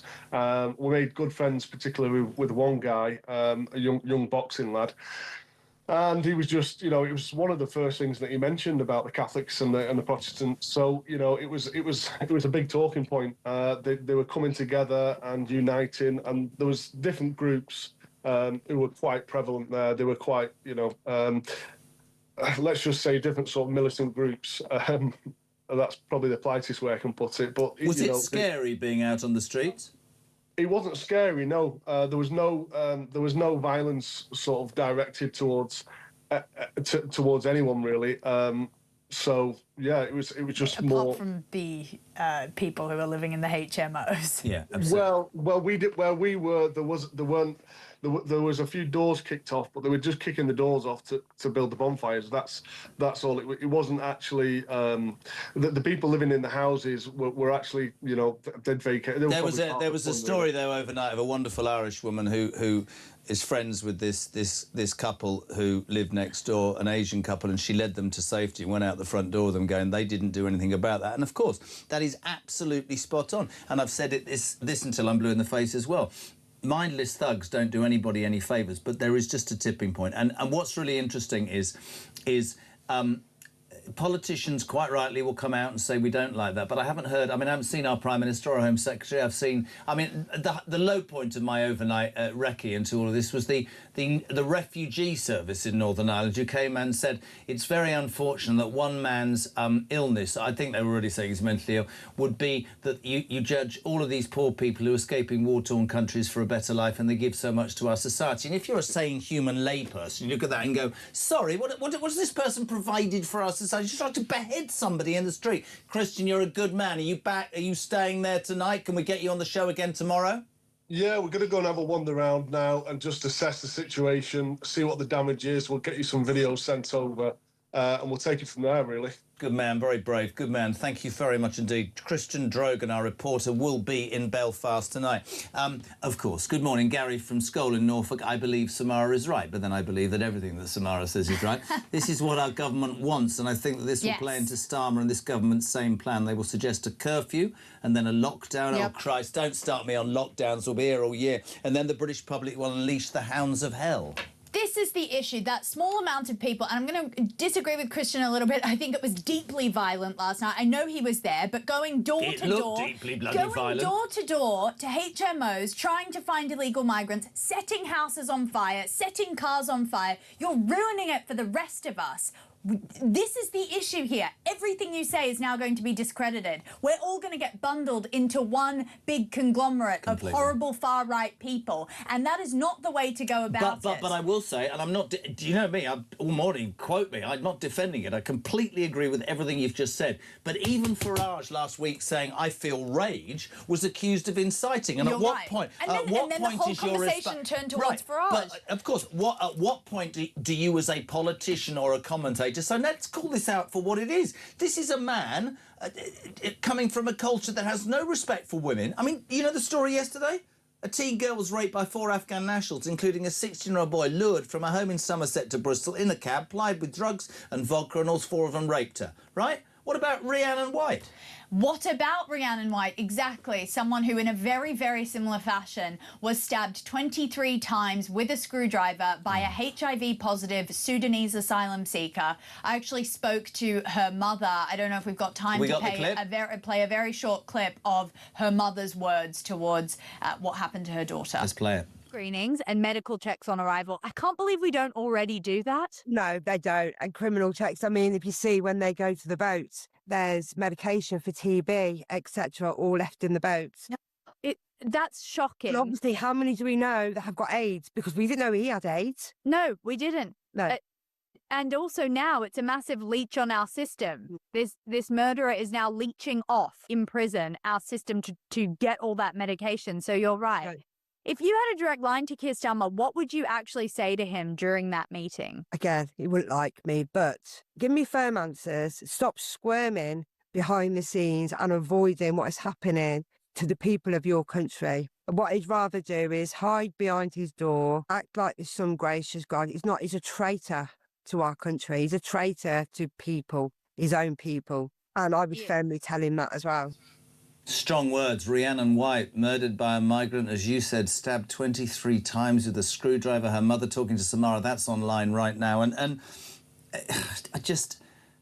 all of this... And I actually want to say this to you because I'm going to keep you here because, sorry, that sounds wrong. I'm going to keep you here. Are you all right to stay? Oh, God. Happily, JK. Somebody will go to HR. I'm going to keep you in the studio.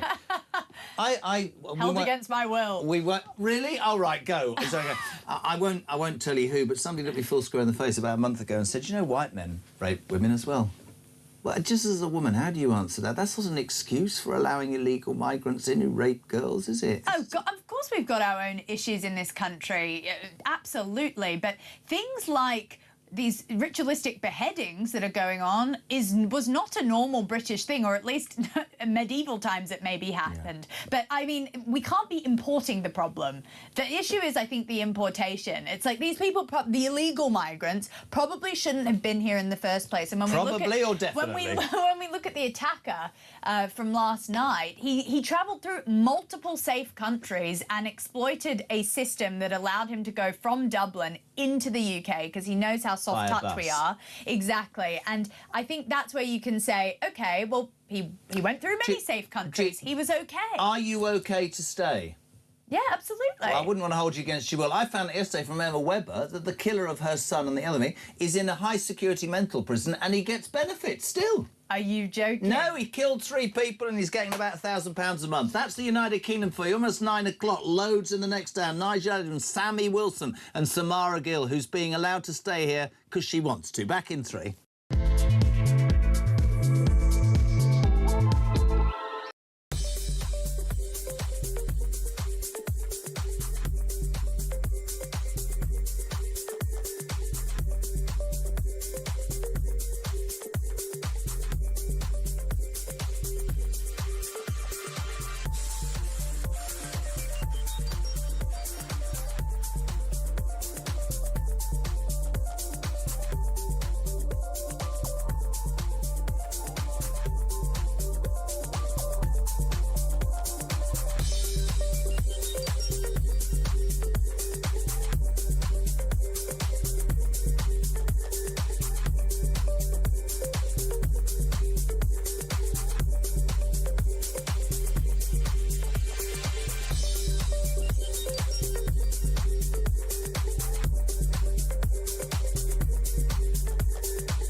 Nigel Farage, do all diversity training schemes need to be scrapped? The whole lot. The whole lot. This is where the poison starts. I've had a lot of emails from serving and ex-police officers. One guy said, look, there's only one thing I fear as a police officer in terms of losing my job, and that is a member of the public making a complaint that I've acted in a racist way or not acted to intervene in a racist incident. If I miss a murder, if I miss a stabbing, well, that's too bad. But if I miss an accusation of racism, I will be suspended immediately.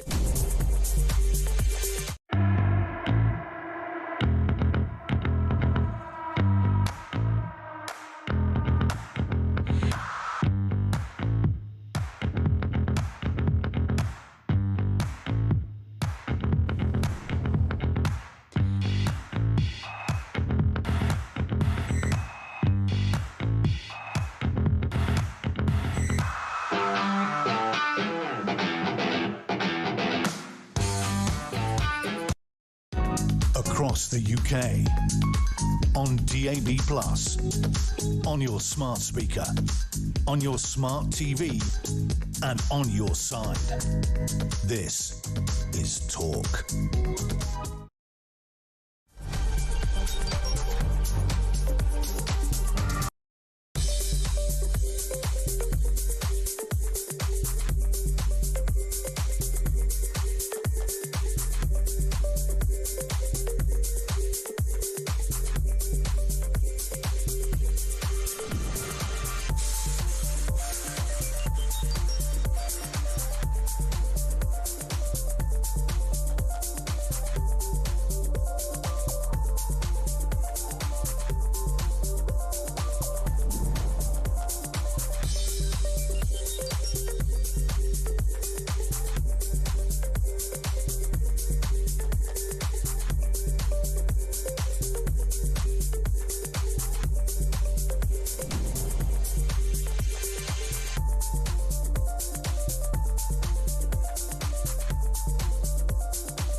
Across the UK, on DAB+, on your smart speaker, on your smart TV, and on your side.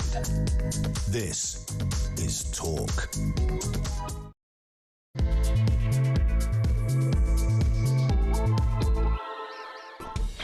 Welcome back or welcome along. It is Talk Breakfast, the home of common sense, and where your views on the day's news are welcome. 0344 499 1000 for your calls and for your voice notes, and also text to 87222. Samara Gill, our intrepid reporter, but more than that, a brilliant, brilliant broadcaster. She's going to stay with me because not against your will, though. Could we point that out? No. Yeah, that's fine. There's no gun to my head. Well, you're not sounding very convincing. I'm joking. It's such a pleasure, JK, and especially on this insane news day. I think we really need to. Of course, there's only one story in town, despite what the BBC and Sky might be showing you about some Somalian ref Refugee charged overnight with medieval knife attack, screams from the front of the Sun. Front of the Mail, Sudanese knife attack suspect got asylum after taking the back door to the UK.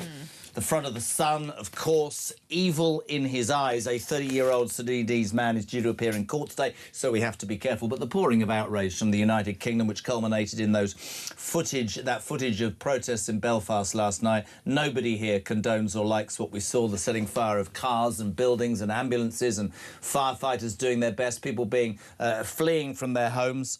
Some HMOs, but homes as well, completely and utterly wrong and counterproductive. But you do, at the same time, understand the depth of frustration and anger that people feel because nothing has been done. There are two voice notes I want you to listen to. The first was given to me at about 6:20 this morning. There will be people coming into work or coming into the office who'll go, geez, Rob gets it absolutely spot on. Have a listen. Morning, Jez. On my way to work, as normal. Listening to you talk about the thing that happened in Belfast last night, all the unrest. Well, yes, rightly, you shouldn't condone what happened. What else have people got to do? They're not listening. The political class are not listening. These people who are coming over here illegally, they're rapists, terrorists. They're coming over here. It's literally like putting a wolf in a sheep field. You are giving them a target-rich environment. You haven't vetted them. You've done nothing. All you've done is dump them in a place where they can wreak havoc. Where they come from, guess what? There's no law. If they can do literally whatever they like. They come over here, there's lawyers, of course, taxpayer funded, they get a nice cushy home, running water, Sky TV, gym memberships, bus passes. They can literally go where they want and create havoc. And when they do, the people that foisted them upon us, guess what? They say, don't get upset, don't do anything. Don't go out and cause unrest. Well, I'll tell you what, mate, stop reaping, then you might not have to sow it, because this country is absolutely on the edge. They cannot take much more of people getting stabbed, raped, blown up, you name it. You foisted it upon us for the last 25, 30 years, ever since Blair said, I'm going to rub your noses in it. Well, guess what? What goes round comes round. And I think the political class have got a very, very, very big smack on the nose coming. Lots of you responding to that. Some people saying, my God, he's absolutely spot on. Others going, that's a bit vocal. Rob responds to Rob. Morning, Rob. Morning, Jez. I've calmed myself down to send this message. I completely understand the other Rob's message and how angry he feels.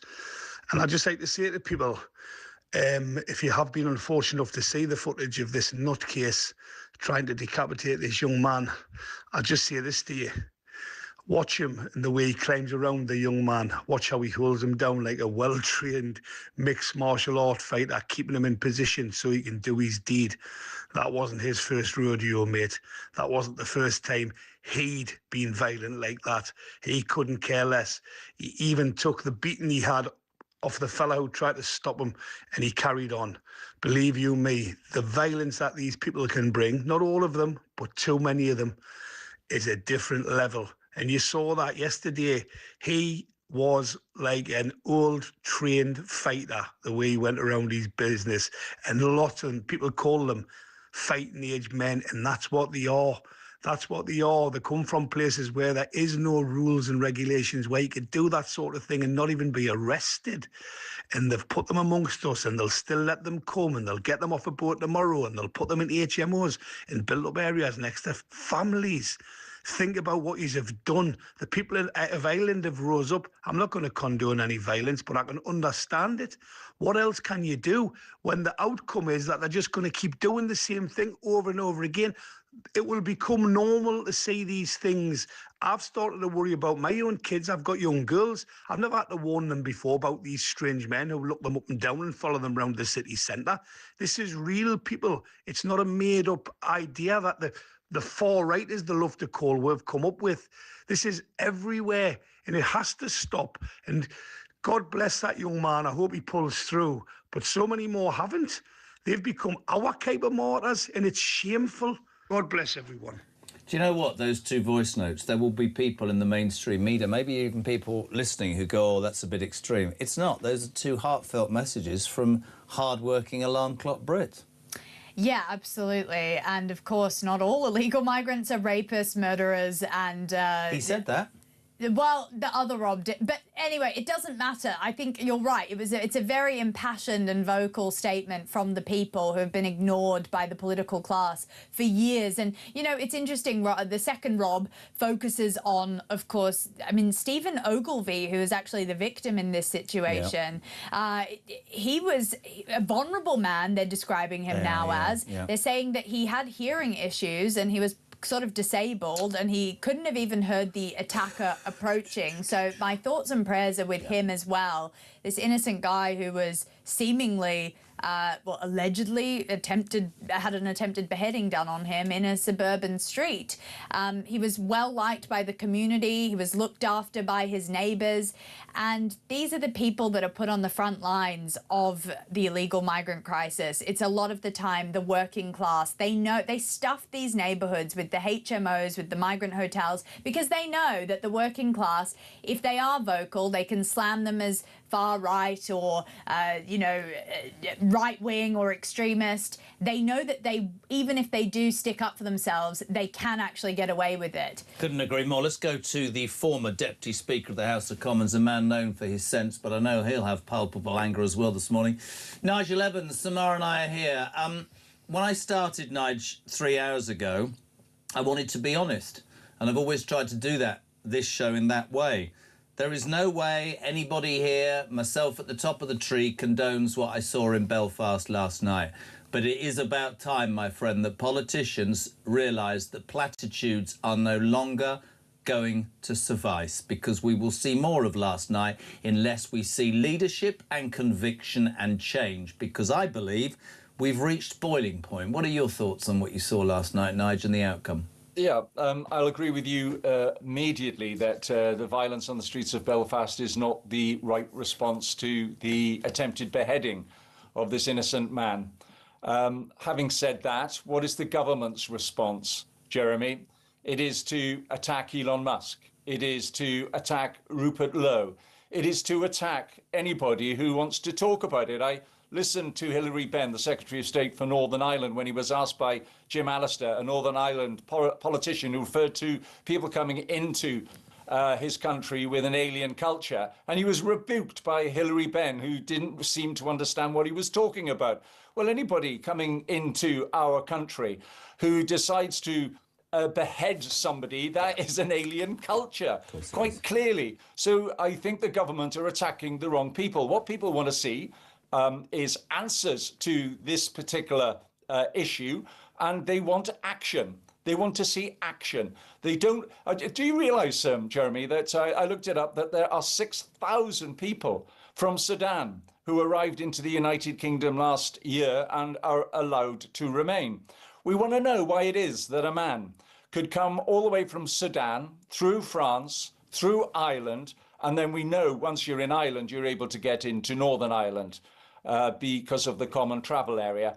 But we want to ensure that anybody who enters the United Kingdom illegally is immediately deported and is banned from ever coming into the United Kingdom ever again by any other legal means. It's as simple as that. People are fed up. The tipping point has been reached. I agree, and I bring Samara in, please jump in, but the problem is you've got a government, I think, and your lot at the end, I'm being straight, where people feel that so much of what was said doesn't get carried through. We're going to end immigration problems and the boats. No, you aren't. You haven't done that. And you know, I have to keep saying it because I didn't like any more the violence that I saw than I saw with him. But I'll tell you one thing I do know.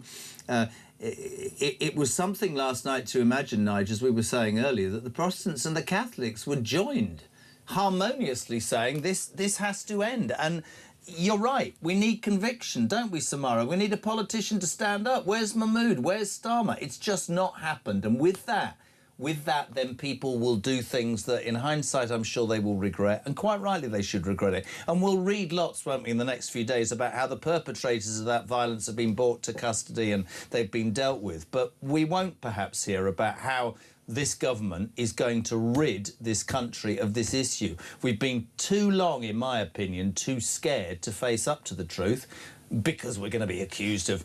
I categorically tell you this station will be called... Oh, you listened to Carl this morning. I mean, it's outrageous. It's not outrageous. Beheading somebody in broad daylight's bloody outrageous, isn't it? Totally. And Nigel's completely right. We are at a tipping point right now. And, you know, it is because of government failure. People don't just go out into the streets and set things alight because they feel like they should and because one bad thing has happened. This is because of consecutive years of this failure that has reached this tipping point where it is going over the edge and going insane. And, you know, when we look at the key countries that do claim asylum in the United Kingdom, Sudan, which had a civil war that started in 2023, Iraq, Afghanistan, these are all war-torn countries with individuals that, yes, are fleeing from some sort of horribleness, but we need to ask ourselves, is this the type of person we should be bringing in? You know, but further than that, sorry, quickly, and I'd love you both to respond to this. It is my absolute bugbear, Nigel knows what's coming.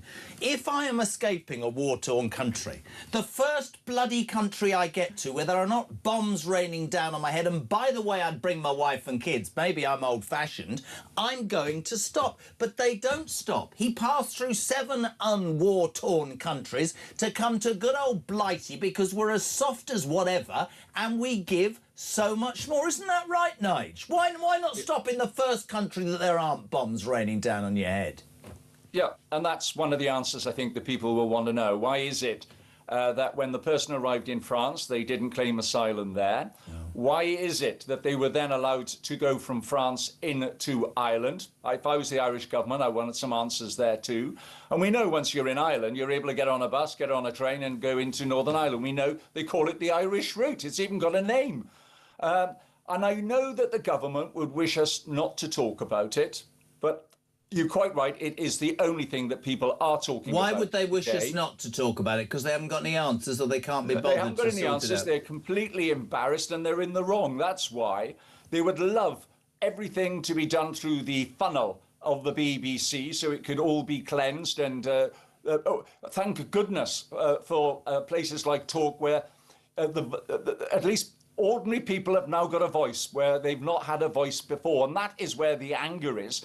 And you have to remember that this person came into Northern Ireland in 2023 and then claimed asylum and was given right to remain. Why? Why was that person given right to remain?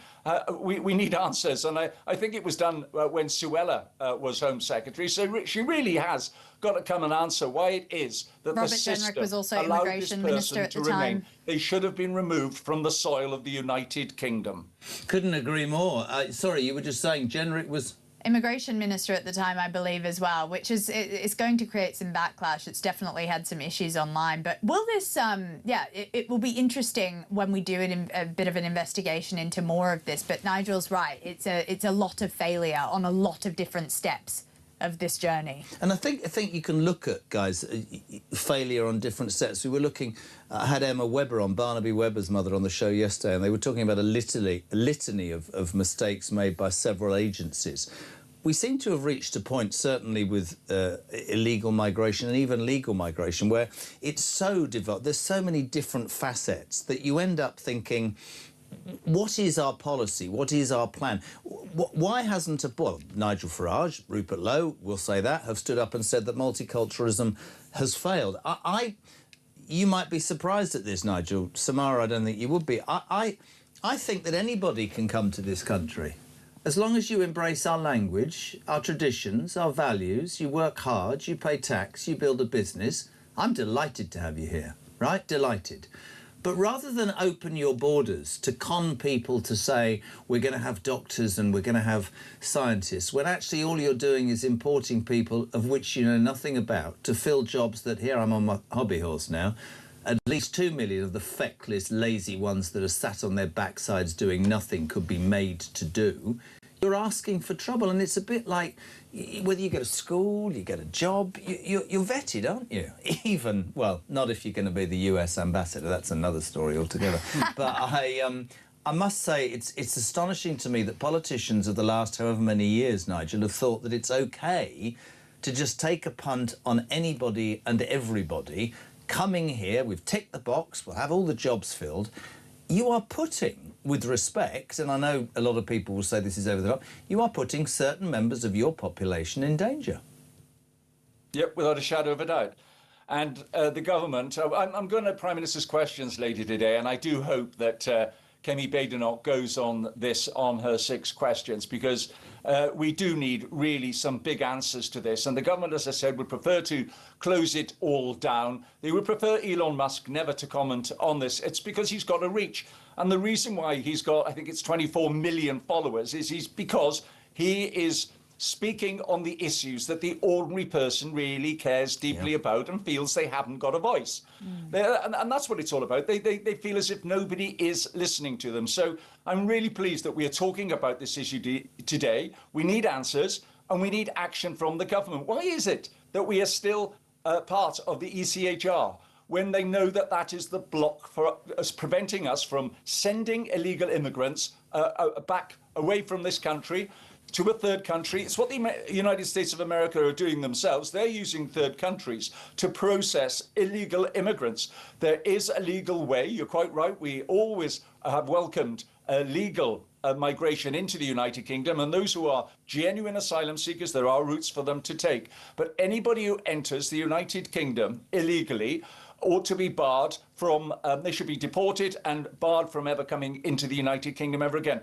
If you think about how many people, it's roughly 1,000 a week are now coming into the United Kingdom on small boats alone. So we're not even including the Sudanese man who took another route. He took the Irish route. So we're not even talking about those numbers, Jeremy. And the fact is, we don't know who these people are. They go through no vetting process whatsoever. This man arrived in Northern Ireland in 2023, asked for the right to remain, and was given it. Why? And you say also about government action. Samara and I were talking about this earlier. I'd love this from both of you just before we finish. I mean, I have my opinion. I'm called cynical. Why does this government, let's not talk about the Tories, we've said our bit about that earlier. Why does this government, with the facts staring them in the face, with unrest palpable, don't condone it, why don't they do something about it? I would suggest, I'd love to hear what you think, that many of these people, if they're given something for nothing, might well vote for Starmer and the Labour Party, and very much like he lost 5 MPs to those independents who stood on the Gaza vote, maybe it's that cynical. Maybe it's the whole, you know, we've got to do right by everybody else. But for me, the warning bells started banging last year, the Bell Hotel, when the local council listened to the mothers, listened to the children, went to court and won an injunction to get the Bell closed, and the Prime Minister and his Home Secretary said the rights of migrants supersede the rights of the British people. That, to me, was the beginning of the end, Samara. Yeah, it really was. And as Nigel said, we need answers, but we also need actions at this point. We can go into the past, we can look at who the Home Secretary was, we can look at who the Immigration Minister was, but also we can't blame them for every single person that slips through the system. You know, you can't blame Jenrick and Suella for everything. In fact, they're the ones who actually came out and said this system isn't working very early on. To be and honest. both resigned. So there's also that to be said. But the thing is, we need to look at really, really tough things like locking down that border that allowed this guy to get across. As you said, obviously leaving the ECHR, but doing more things like, should we look at a potential ban on Sudanese migrants coming into this country? 6,000, we were told this morning, 6,000 illegal Sudanese migrants in this country. Completely agree, Samara. Nige, just to finish, because you're a voice of reason, as you write the book, 30 years of experience. I've sat here this morning, I've never seen anger like it. I've seen people mostly condoning it, but most of the people are saying, I understand where it's coming from. Where does it end, pal? Because our politicians aren't leading. Yeah, where does it end? Well, I'm afraid if action isn't taken, we can see that people themselves then take action themselves, and we don't want to see that either. No. We want people to live peacefully. The man in hospital, the victim of this attack, right, is a victim. Other people now who have had their cars torched or their homes burnt, they are victims themselves too. There are peaceful ways of protest, but when you have Northern Irish politicians referring to the alien culture, and we all know, Samara knows, you know, Jeremy, what we're referring to when we say the alien culture, then don't have government ministers try to close that down. Instead, we want to have answers from them. And Keir Starmer, who, all right, he said how horrific the attack is, and then he's condemned the violence. We ourselves have done that. But we've taken it one step further. We've said, what are the answers to this issue? And now what action is going to happen? What action is the government going to take to close this down? And now Keir Starmer has got an opportunity at 12 o'clock today, when he gets to that dispatch box, to give the answers. We're all waiting. We want to know what he's going to do. And if he does nothing, then I'm afraid there's going to be a continuation. And sadly, you know, you don't have to be a Mystic Meg to predict that in another few days' time, we'll be on your show again talking about another atrocity, another tragedy. And they're all preventable as long as the government takes action. They're not prepared to take the action, though, Jeremy. They're not prepared to. I got a couple of texts I just want to finish to read you both.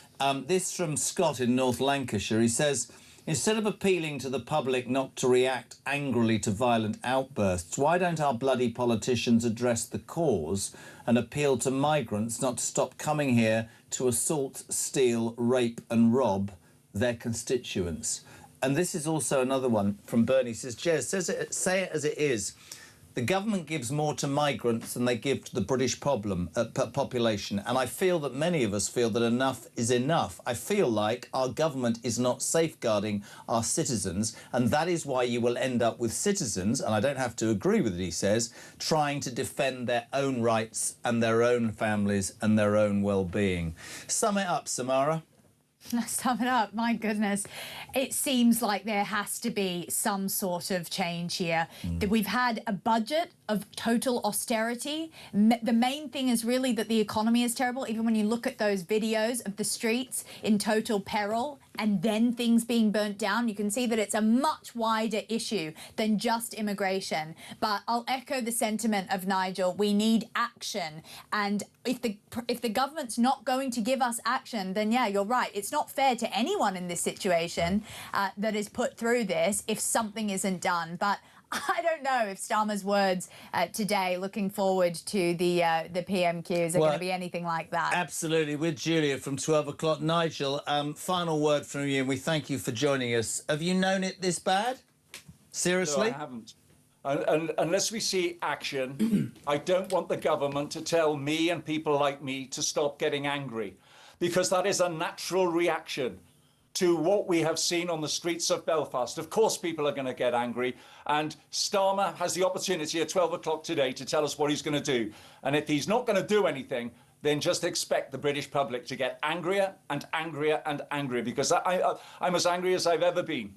I love you, mate. Thank you. Nigel Evans, former Deputy Speaker of the House of Commons, and Samara Gill. That was 50 minutes. Are you all right? Whoa, yeah, gosh, I need to lie down now. Oh, bless you. Listen, thank you so much indeed. And that interview that you did, just repeat, it was Rhiannon White who was tragically murdered by a migrant, stabbed 23 times by a screwdriver, for Christ's sake. Great interview with her mum. What was her mum called again? Siobhan, and she says that Keir Starmer has blood on his hands and hasn't even picked up the phone to her. Oh, jeez. But that's online, right? Yeah. Fantastic. Samara on the show again tomorrow. She's so brilliant. 9:27, back in 3.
Some breaking news this morning revealed that under the Terrorist Act, 242 people were arrested in the year to June of this year. As something you can indulge in, as to all the people who aren't going to prison because, well, there's no prison spaces. So this is a Talk exclusive we've been looking at.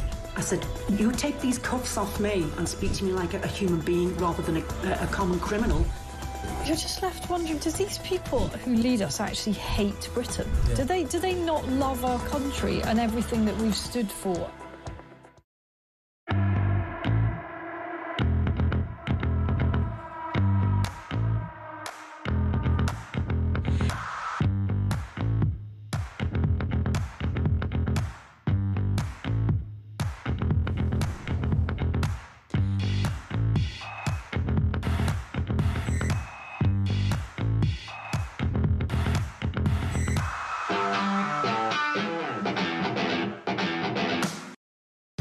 Across the UK, on DAB+, on your smart speaker, on your smart TV, and on your side. This is Talk. Welcome back in at 6. Sammy Wilson, the DUP MP for East Antrim, will be on the show. 9:30 0344 499 1000. Always grateful on Talk Breakfast how many people respond. I want to read some of these messages. I mean, if there's been thousands. If I've forgotten or missed, I'm sorry. Mark says, I don't condemn the violence. I think it's too self-destructive, but the violence is there because people feel they have no other options. Helen Dunn, good morning. I'm in Knutsford. I used to live in Knutsford, posh there. Absolutely brilliant show this morning. These people who are apparently fleeing persecution and horribleness are bloody well bringing it to the United Kingdom. Get them gone. John's in Birmingham. Yeah, this is a good point. Where's old Dave Polansky and his open border policy? Has anybody heard from the leader of the Greens? Of course they bloody haven't, and they won't, will they? Karen says, I can't stop crying for our country. Never in my wildest dreams did I imagine our great nation would be like this. This is a national security emergency. Dave's in Newcastle. Where's the government's risk assessment? Wow. To their mass illegal migration policy. No, where Keith's in Nottingham. Hello, Jez. So much is getting my blood boil. I heard today that Reeves plans to increase taxes to pay for defence spending. How dare she? How dare she when this government is giving so much away to people coming to our shores and carrying out atrocious crimes, and yet we keep being taxed. Anne's on Teesside. In my late 60s, I feel like an alien now in my own country. I must be speaking in a different language, as I no longer feel I can say verbally or written just how I feel in case I get into trouble. Well, let me tell you that, Anne in Teesside. You can tell it here. Paul Hamilton, good morning. Jez, you said it's all about Belfast. That was a final warning for the government. Unless they act, I believe, sadly, it will happen across the United Kingdom. Will's in Norfolk this morning. Jez, it's time the government picked a side. They're either with the British people or they are not. Be careful, Will, because remember what happened in Epping? They took the sides of migrants, didn't they, Michael? Until the comfortable bubble in Westminster is burst, Britain is in trouble. I hate to admit it, says Jim, but I've stopped voting. I don't think any politicians are ever held to account. George is in Dorset. Morning, Jez. I predict there will be a mighty purge in not only the UK but across Europe, maybe like in the US or even worse, if governments don't act to protect their citizens. I don't condone it. I just hate it. James, morning. The time for calm is over now. It's a time for action. When all the illegals are gone and the streets are safe again, then we can have calm. Susie, my blood is boiling. Enough is enough. This country is on the edge. When are the politicians and the bloody mainstream media going to wake up and listen? Bit of an update on the mainstream media. I have to say, to be fair, on the BBC, Nicky Campbell's now doing his excellent phone-in, and he's talking about how do we stop a summer of violence, and so was Sky. But for an hour this morning, they were talking about, as did the front of the Mirror, the only paper this morning not to carry the horrific story of the beheading. They had refused entry. This is a Somalian referee. Refused, you see what they've done there, entry to the World Cup. So the Mirror thought it would be good morning to bash Trump. Absolutely brilliant. Right, 27 minutes to 10 o'clock, 0344 499 1000. We've had a new guest on the show, delighted. Sammy Wilson MP, the DUP MP for East Antrim. Sammy, good morning. Good morning. I had Ian Paisley Jr. on earlier. I'd just like you, if you can, to sum up your reaction to last night's horrible protests, but also the impact of the, almost medieval, heinous crime that yesterday took place in your beloved country. Yeah, and it was a barbaric crime, as was described by my party leader in the House yesterday. and it's something which unfortunately we have seen repeated across the United Kingdom many times, where people who come here, sometimes legally, often illegally, are given a place in our country by a government which seems to have lost control of immigration and seems to be totally deaf to the concerns of the people who are affected by their policy. And we had the outcome last night. And, you know, I don't want to see this in Northern Ireland. I don't want to see innocent people either punished for the crimes of people who come into this country and abuse our hospitality.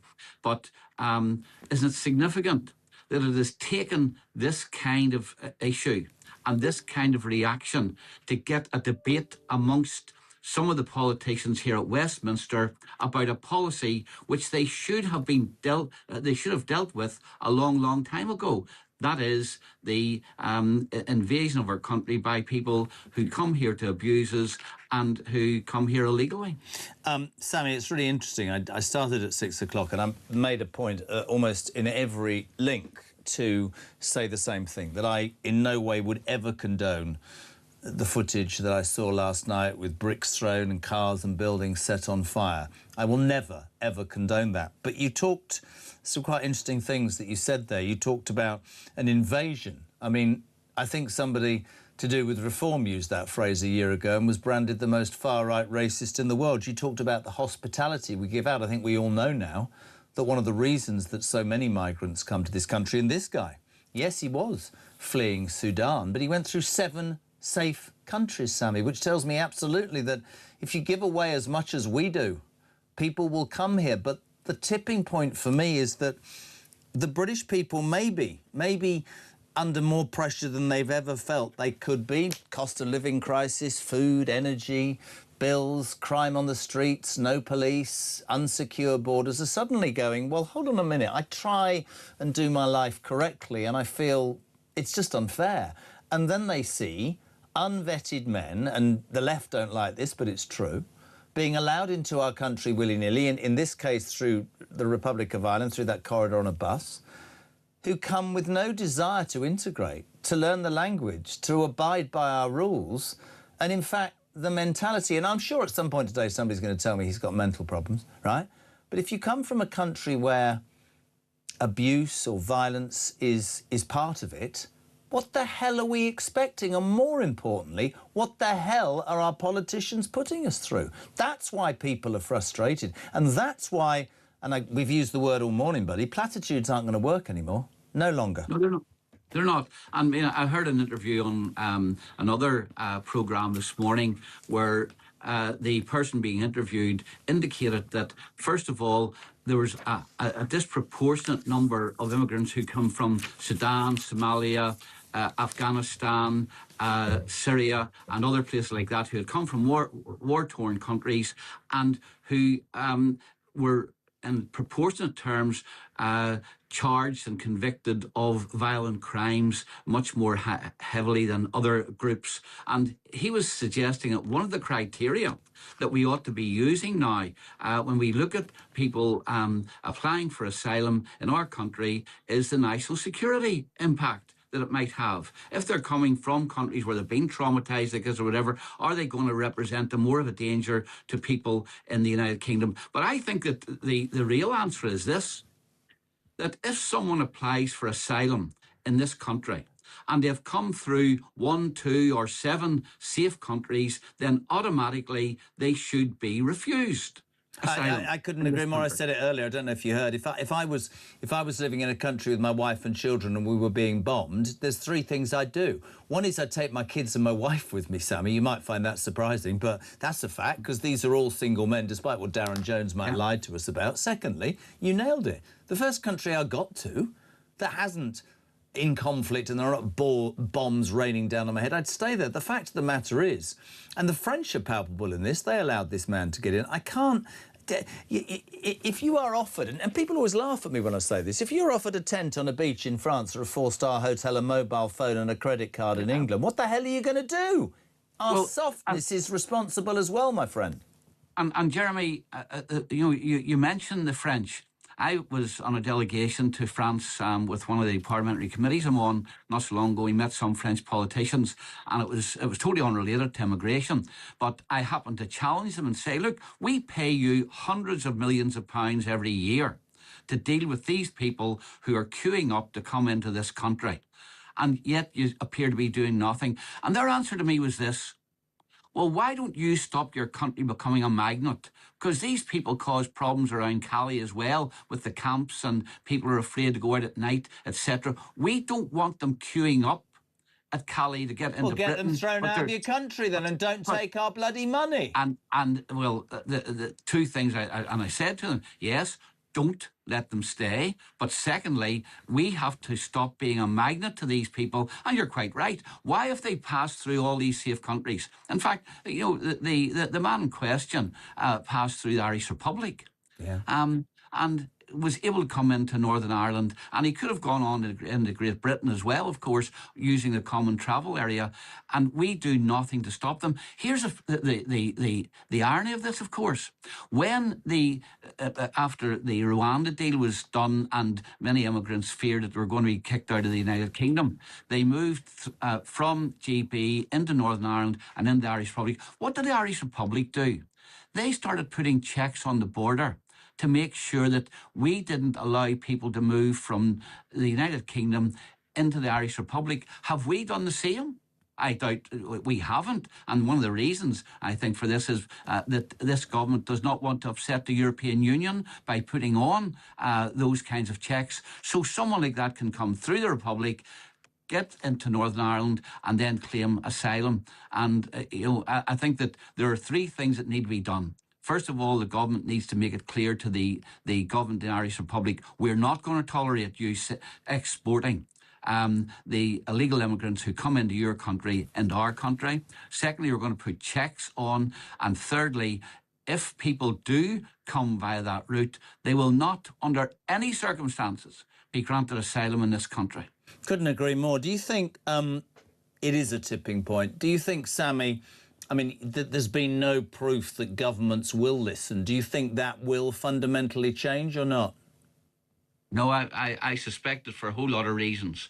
First of all, because this Labour government has to pander to those in the left wing of its party who depend upon votes from ethnic minorities. They're not going to tackle this problem. Secondly, I think that they know that if they do, the courts are going to stop them and stop any policies which they try to introduce, and they're not prepared to get rid of the human rights legislation which enables that to happen. And thirdly, I don't think that there's a commitment to doing this, because the people who are making the policies are very often totally removed from the impact that it has on that immigration policy has on local communities. I mean, I used to represent East Belfast.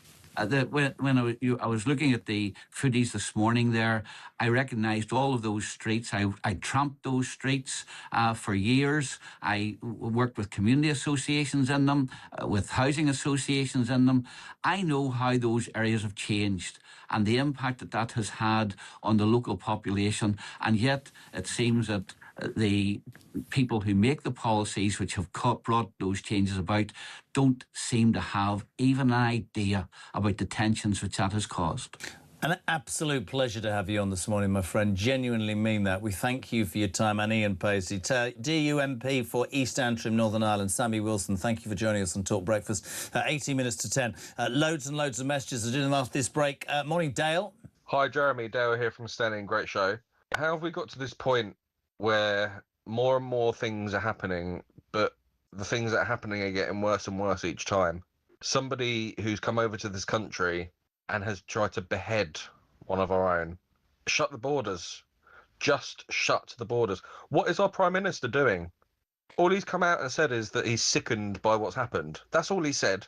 I hope he gets absolutely annihilated at PMQs later, and I hope that his response after will be, do you know what? You're all right. We need to shut the borders. And he shuts them. Gets it done.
across the UK.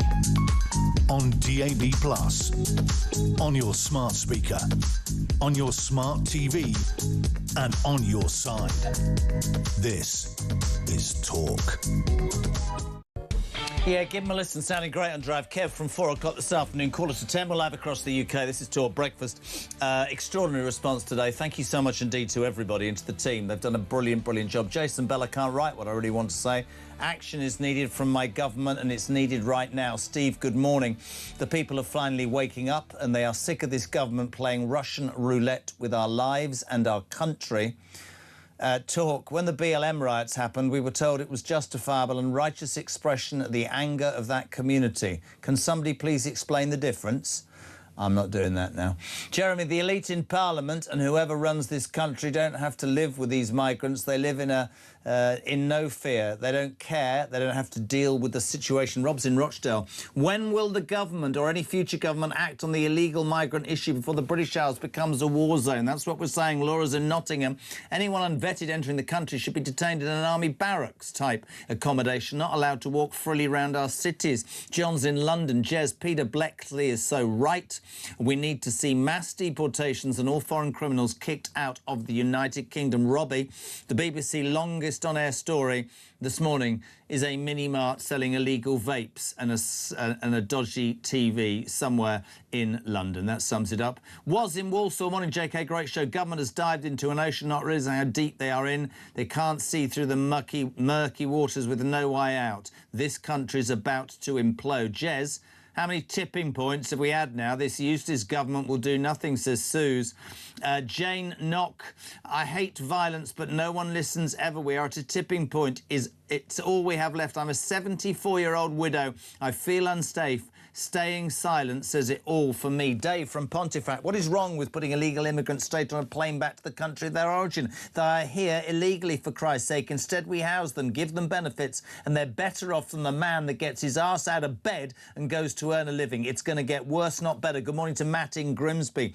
Your previous caller, Rob, was spot on. I could not agree with him any more. Tash, good morning in Bexhill. As per usual, I watched in disbelief the scenes yesterday and felt horrified. I felt concern for those poor people being terrorised in their temporary homes, but also felt understanding.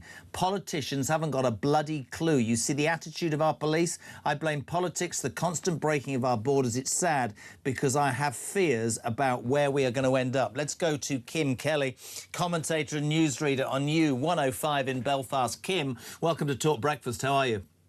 Hello there. Yeah, I'm coming to you from a very quiet Belfast. I don't know if you can see behind me. You can see the cranes from Harland and Wolff.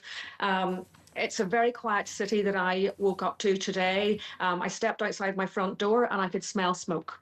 And then not too far from my house, there was the glider bus, and it was just the charred remains of it. There was still cars and things smoking on the street. I mean, this is not what anybody wants. No, and I made an absolute point, Kim, and I have done all day, of saying that gratuitous violence, the protests, what we saw, is counterproductive. But I'm also, and have tried to be for years, honest. There is no doubt that there is a tipping point that has been reached. It says something, does it not, last night, that the Protestant and Catholic community came together to show their horror and outrage about what happened. And, you know, I've listened to politicians, several platitudes this morning. We don't want that on the streets. No, we don't. Absolutely not. But we also don't want beheadings in broad daylight in a civilised society. And what's happened is that, for whatever reasons, a succession of governments have allowed a situation to evolve, and certainly in this instance, obviously from the Republic on the CTA through to Northern Ireland. But it comes down, I'm afraid, and I'd love your opinion, on how you explain to millions of people that you're allowing unvetted men into your country who do not share your values, any part of your set of beliefs, and are doing all of these things, and people are angry, right? This is a problem. Yet again, there is a gap between what the politicians say and how people actually feel and think. Now, if you look online, all over Northern Ireland, there's all sorts of new groups set up. They're called things like My Northern Ireland Voice, I Love Northern Ireland, and quite often these are dismissed as far-right groups, and they're sort of poo-pooed and, oh, you're nothing but racists. But from what I see on these groups, these people really do feel that. This is what they feel. They feel that their country is being invaded. Now, as a journalist, quite often I see the figures that I see don't actually bear up to that. They don't actually, but that doesn't matter because that is how these people feel. And they're being dismissed time and time again. So how do we bridge this gap to, today what we're going to have is lots of politicians coming out saying, oh, you're racist, this is awful, this is terrible, which of course it is, yes. But how do we bridge that gap between what the politicians are saying and how real people actually feel? And I'm not talking about all people. I don't speak for the entire nation. There are obviously other people who agree with the politicians. Just listening to you is brilliant because you're young and successful. I'm old and past it. And it's not that I've reached a point where I don't care, but I've reached a point where I realise that so many in our profession are so scared of losing their job, they won't do their job. And I can absolutely say from 6 o'clock this morning that the main premise of my argument has been nobody with a brain cell can condone the idiocy we saw on the streets. But I will sit here until they drag me from the studio and say repeatedly, if politicians, if the mainstream media... I tuned in from 6 o'clock. We started at 6. It wasn't till 7:15 that the BBC had not moved on from the story about the referee, the Sudanese referee who's been thrown out of the World Cup because Trump won't let him in. On the streets of your country and this country, there were protests last night because that's what people say. People's perception. You just nailed it. People's perception, right? It is perception. I mean, do I think that Northern Ireland has a huge immigration problem? The statistics don't really bear that up. However, it doesn't matter what I think. That is not relevant what I, Kim Kelly, thinks. It's how people in Derry, in Newry, in Coleraine, that is what they think. Now, not everybody, but that's how a lot of people think. And these people generally are quite, they're from communities where they're not listened to.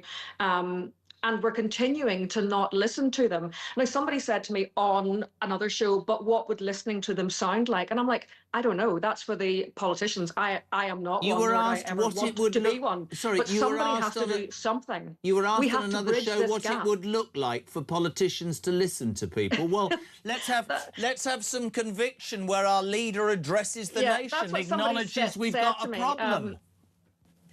No, I don't believe for 1 minute that people should be out rioting on the streets. Of course, I don't think that. But I think we have to listen to people. We have to listen to what they're saying and maybe explain to them, well, actually, no, that is not right, and we have to correct whenever things aren't right. But I think we have to listen to people. We can't just write hundreds and thousands of people off as just, oh, you're just racist. I mean, they might very well be racist, but that's not really the point. No, but you see, this is the really interesting point. It's a shame we've only got there with 7 minutes to go. Bless you, I should have had you on earlier. The argument from this government certainly has been anybody that dares to take to the streets or dares to criticise. I remember having a nurse on from Gwent and she said, I disagree with what they've done with the NHS. I disagree with the train drivers and I disagree with immigration. She said, I'm 45, I'm married with 2 kids, and if I go on a march, I'm far right. Once you label everybody who complains about a situation as racist or far right, it demonises, yes, but it degrades what those people are. Farage might be succeeding here, I'm just at this moment, not because he apparently, according to some MPs, was inciting rage the other day, but because 17 million people have gone, I haven't heard anybody address what he is. I've had 2 DUP MPs on this morning who were fantastic. But there's this belief, I think, amongst our people that they haven't been listened to and they've been let down, and therein lies the issue. I could not agree more. I feel people need the facts and figures because, you know what, there are not that many immigrants in Northern Ireland. Northern Ireland is one of the least diverse places in the UK. I mean, it really is. I would like to see the facts and figures so that I could say to people, no, actually, you're wrong, it's this. But again, it all seems very blurry. Whenever you ask for those figures, you don't quite get them, and it's a bit vague. And the whole immigration status, and is somebody an asylum seeker, or how are they here? They've got right to be here. It's all terribly confusing. I think we need clarity. I think for the people who are out on the streets, and these people are going to continue to go out in the streets. Of course they are. I see it. I just wish sometimes that the politicians would go on. wish they would come off X and go onto Facebook and see what real people Well, I'd think. have them on television. I mean, I'm getting messages saying that there will be more trouble tonight, and you know, none of us. And that's awful. I mean, that's not good. Nobody wants or needs this. Nobody wants or needs this. This could be easily settled if people would just communicate. Well, it would be easily settled if the government would do something. Listen, we'd love you on again. You've been absolutely brilliant. Are you around tomorrow? We'll get you on again tomorrow. You've got nothing to do. I'm on tomorrow. I'm here. Yes, I'm here tomorrow from 4:30. There you are, Kim Kelly and Jeremy Kyle. Okay, well, there you go. Thank you very much indeed. You're very kind. It is almost 10 o'clock. Julia Hartley-Brewer will be here. No doubt the conversation will continue about the impact of what happened yesterday and the wider impact. If you want to get your call into Julia now, it's 0344 499 1000. Your text messages to 87222. Morning, Shane. Hello, Jeremy, mate. Shane in Bournemouth. Just about what happened over in Ireland and everything, and basically what happened with that girl going just up the road from Bournemouth, actually, Somerset, being raped and stuff. It's coming to a head in this country, I think, isn't it, mate? You know, Labour don't really care. Kemi Badenoch, as much as I like her, she's not really making the right noises about it. Farage, he's bang on it, and so is Rupert Lowe. But the trouble is, before they get in power, what's going to happen? There's going to be mutiny. That's all there is to it. There's going to be absolute mutiny. It's already started in Northern Ireland, and we all knew that was going to happen because we know when they say they're going to do something, they do it. I think something's got to change, like today.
Let's get to the calls now. And Kevin is in Basingstoke. Morning, Kevin. Kevin, what do you think of this cycling conversation? Well, you know what I'm going to do? I'm going to... Disagree with me. Yeah. I mean, there's far more accidents caused by cars than bikes. Yeah, we're not talking about cars, Kevin. We're talking about bikes. I know we're talking about bikes, but if we encourage more bikes, then there'll be less accidents. More people... Yeah, more people on bikes who are not being controlled by anything.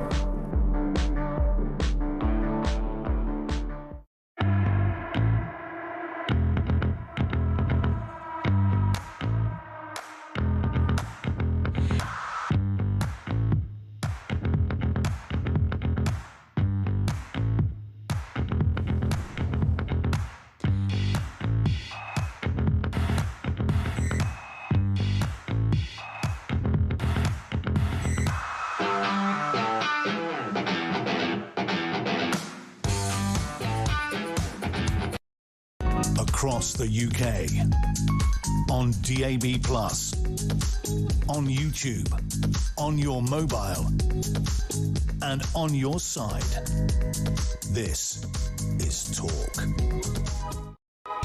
Welcome back. Can I say a big thank you to the team? Amazing work today, great guests, and obviously this story will continue. Jez, we don't have a far-right problem, we have a far-left problem, Paul in Fife. Joe Willoughby in East Yorkshire. If the Catholics and Protestants can come together, maybe our politicians on the right could come together and get rid of the crazy lefts. Julia Hartley-Brewer, I've never seen a response like that. Well, I really agree with that first message. We have a far-left problem. Yeah. I love the fact there are so many people online who are blaming Nigel Farage for people getting masked up and setting and firebombing people in their houses in Belfast. What the hell has that got to do with him? The idea that we talk, and people like us, we talk about something that is horrific, that we should all be horrified by, and we should tackle the reasons behind, and then they blame people, they blame us and politicians for that action.